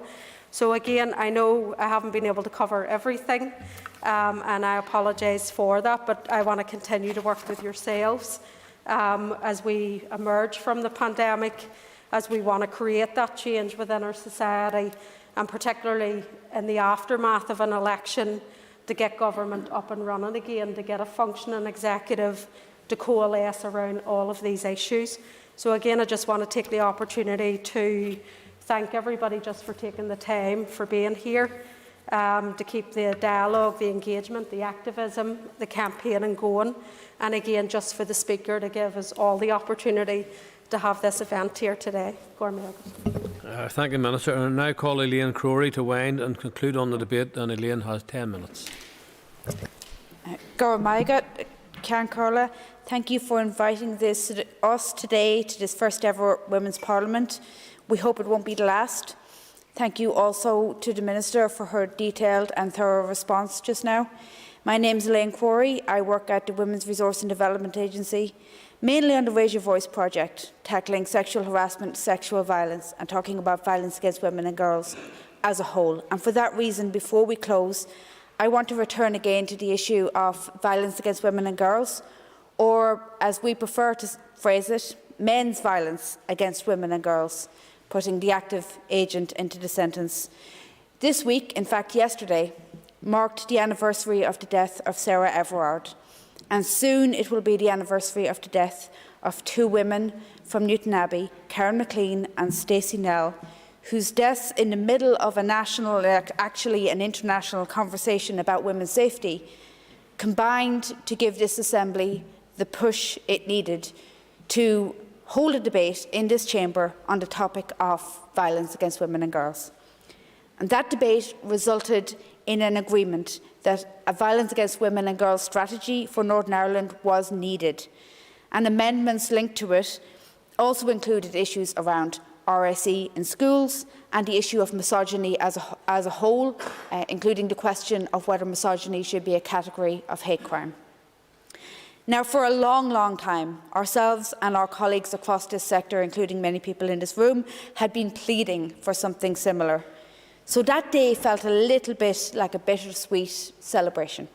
Yes, we were going to get what we needed, but too many women had to die at men's hands for that to happen. And yes, we're behind other jurisdictions in moving forward on this, despite higher rates of femicide, despite dismal statistics on the rates of domestic abuse and sexual violence, which constantly climb, even as convictions remain statistically negligible or actually fall every year. But perhaps we thought, we can use that as a strength. We can learn from what has worked elsewhere in other jurisdictions and what maybe hasn't worked, and try to do something better. We hoped for a watershed moment. 1 year on, the strategy has opened for initial views, but it's going to take another year or so before it's completed. No progress has been made on RSE. Misogyny is not yet a category of hate crime, although that consultation is open right now. We wait as patiently as we can. We engage wherever opportunities to engage arise. We worry when there are signs that the Assembly might collapse, taking our hard work and our hopes with it. And we try to remain hopeful. So I'm going to read now some testimony that was shared with us. This response came in to the survey that we, the Women's Policy Group, put out to the women of Northern Ireland in order to inform our response to the call for views on the Violence Against Women and Girls strategy. And then we held a follow-up interview with this respondent. It's one of many. 1,065 women responded to that call for views, and stories poured out. Some of them would really chill you. This story is upsetting, but I'm sharing it to highlight important issues, and with permission from Beth, who is not her real name. So Beth became homeless as a result of domestic abuse perpetrated by her ex-husband. This abuse continued for several years and took many forms, including physical, psychological, online and financial abuse. Once Beth became separated from her ex-husband, he took ownership of their house and car, leaving Beth homeless in the midst of a pandemic. Beth lived in a homeless hostel for 10 months while working as an NHS frontline worker. Throughout her marriage, Beth worked 3 jobs to financially support herself and her ex-husband, who did not work and was in considerable debt. Despite this, Beth's ex-husband controlled the couple's finances and spent most of their disposable income on drugs and alcohol. Beth's ex-husband would lock her in her room, physically attack her, and also attack her dogs. The violence came to a head in spring of 2020 when Beth's ex-husband attacked her and caused damage to their house. Beth told her ex-husband not to return to the house, but a few days later, he broke in and attacked her and her dogs, leaving them with serious injuries. Beth called the police, who removed him from the house, reinforced the windows, alarmed the house, and installed floodlights to prevent any further break-ins. Despite these interventions, Beth's ex-husband continued to stalk and harass her. Due to the high level of threat against her, the police advised Beth to wear a body camera, to change her work patterns, and to change her travel routes regularly. Beth acquired 2 non-molestation orders, which her ex-husband repeatedly broke, forcing her to continuously take time off work to attend court. Beth's ex-husband was eventually charged with a 2-year suspended sentence, and Beth was granted a 1-year restraining order, requiring annual renewal. Beth has little faith that the restraining order will be effective, as the non-molestation orders did little to prevent the stalking and harassment by her ex-husband. Beth became isolated from her friends as a result of the domestic abuse. Beth's ex-husband subjected her to online abuse by posting confidential and sensitive information about her and their court proceedings on Facebook in an attempt to humiliate and discredit her. He also publicly accused Beth of lying about the abuse, causing many of her friends to turn against her. This led Beth to deactivate her Facebook account and her social media. As Beth and her ex-husband shared mutual friends, this caused tension within their friend group, and Beth lost contact with many of them as a result. Beth's ex-husband would only agree to a separation on the condition that he was granted ownership of their house and other shared assets, which he sold to repay outstanding debts. This caused Beth to become homeless, forcing her to seek emergency accommodation. Beth initially sought accommodation at a women's refuge for abuse victims, but there were no spaces available due to increased demand and limited resources during the pandemic. Beth was then offered an apartment by the housing executive in North Belfast, but was told 2 hours before moving in that the apartment was no longer available. The only other option for Beth was to move into a homeless hostel. Beth is a Catholic and was told by the housing executive to move into a homeless hostel located in a loyalist estate far away from her family and friends. The hostel housed criminals released on bail, people with severe mental health issues, and many homeless people who were struggling with addiction. Beth was one of the only women in the hostel and one of the only Catholics. Beth faced intimidation by fellow hostel residents and others from the estate as a result of her being a Catholic in a predominantly loyalist area. Beth said that when I walked up the street, all the women in the street used to come out and stand at the door and stare at me because they know I'm a Catholic and I'm from the hostel, so they assume I'm a criminal. Beth's apartment was unsafe for residency, as it was unsanitary and had a permanent foul smell, compromising her physical and mental well-being. Beth was, in her words, terrorised in the hostel and experienced harassment, intimidation and assault from some of the other residents. For example, Beth was punched in the face and knocked to the ground during a police evacuation of the hostel. Beth was also harassed by a male resident who sometimes wore a balaclava and had a criminal record of domestic violence. This resident would wait outside her apartment in the mornings when she left for work and be there in the evenings when she returned. He also self-harmed outside of her apartment and spat blood across her front door. Hostel residents struggling with addiction would frequently post inappropriate items through Beth's letterbox and press her buzzer throughout the night.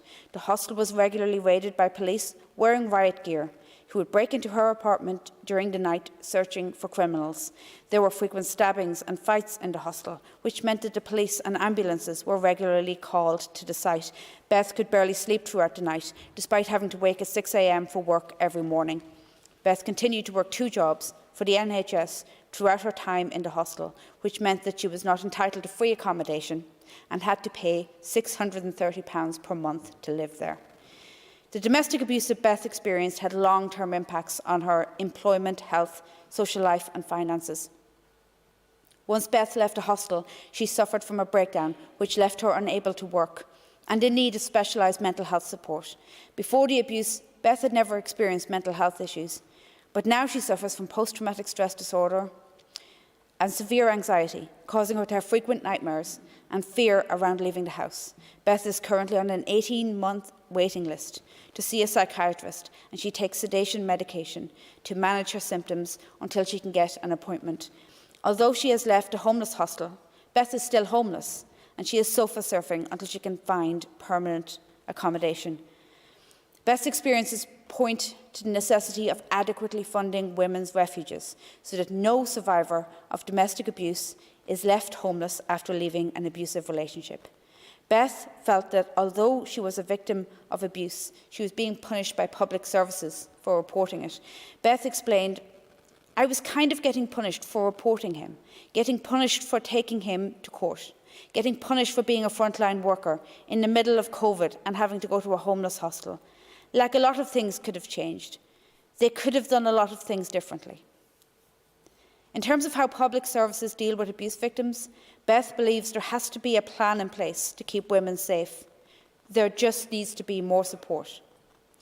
This involves signposting victims to relevant support services and providing them with adequate and appropriate healthcare support and accommodation. Now, Beth's story is her own, but it could be many, many other people's stories too. It shines a light on the inadequacies of service provision here in Northern Ireland. It emphasises how the non-molestation orders, for example, that she sought, didn't really resolve the issue she faced. How the harassment her husband put her through became, in many ways, something she simply had to live with or adapt to. And how, when she eventually did leave her home, the services that she needed didn't have capacity to take her, because they are themselves underfunded. And so she experienced things that made her trauma and her experience even worse, and cost her money in the process.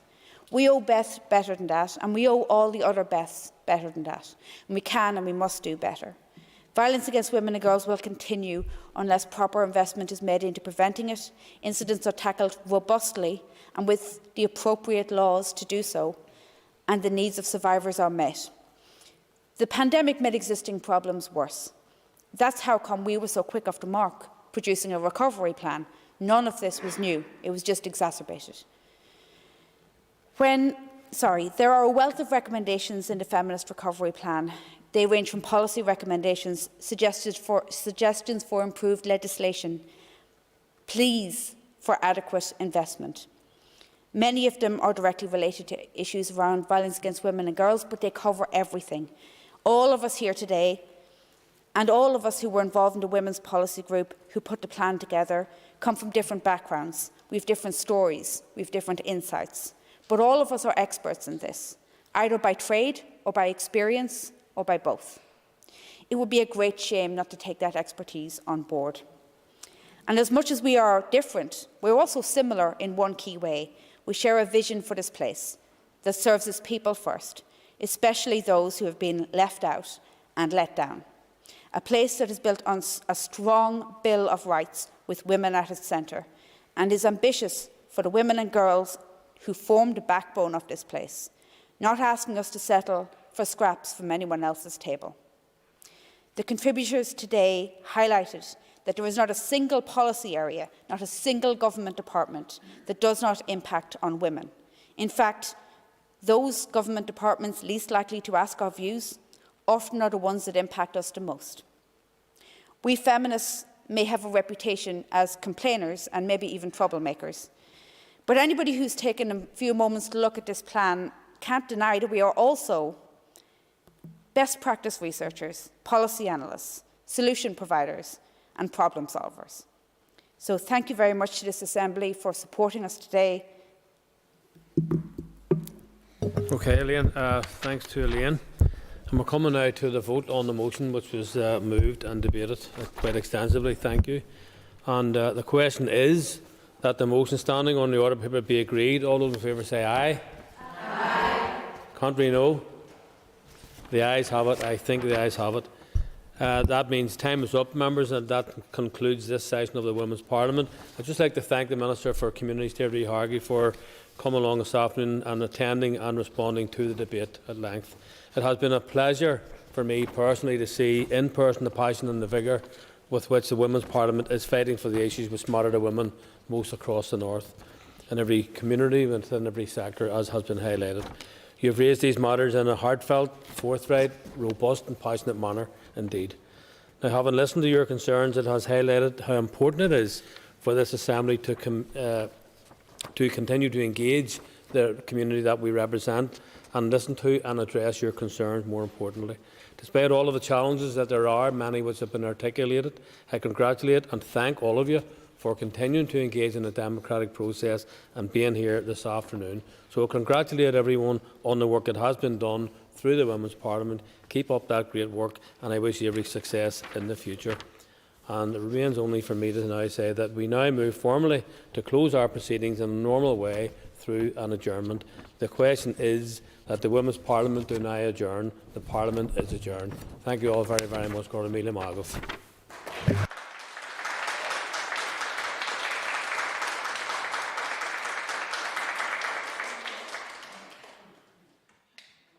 Nearly all of you have overstayed your time.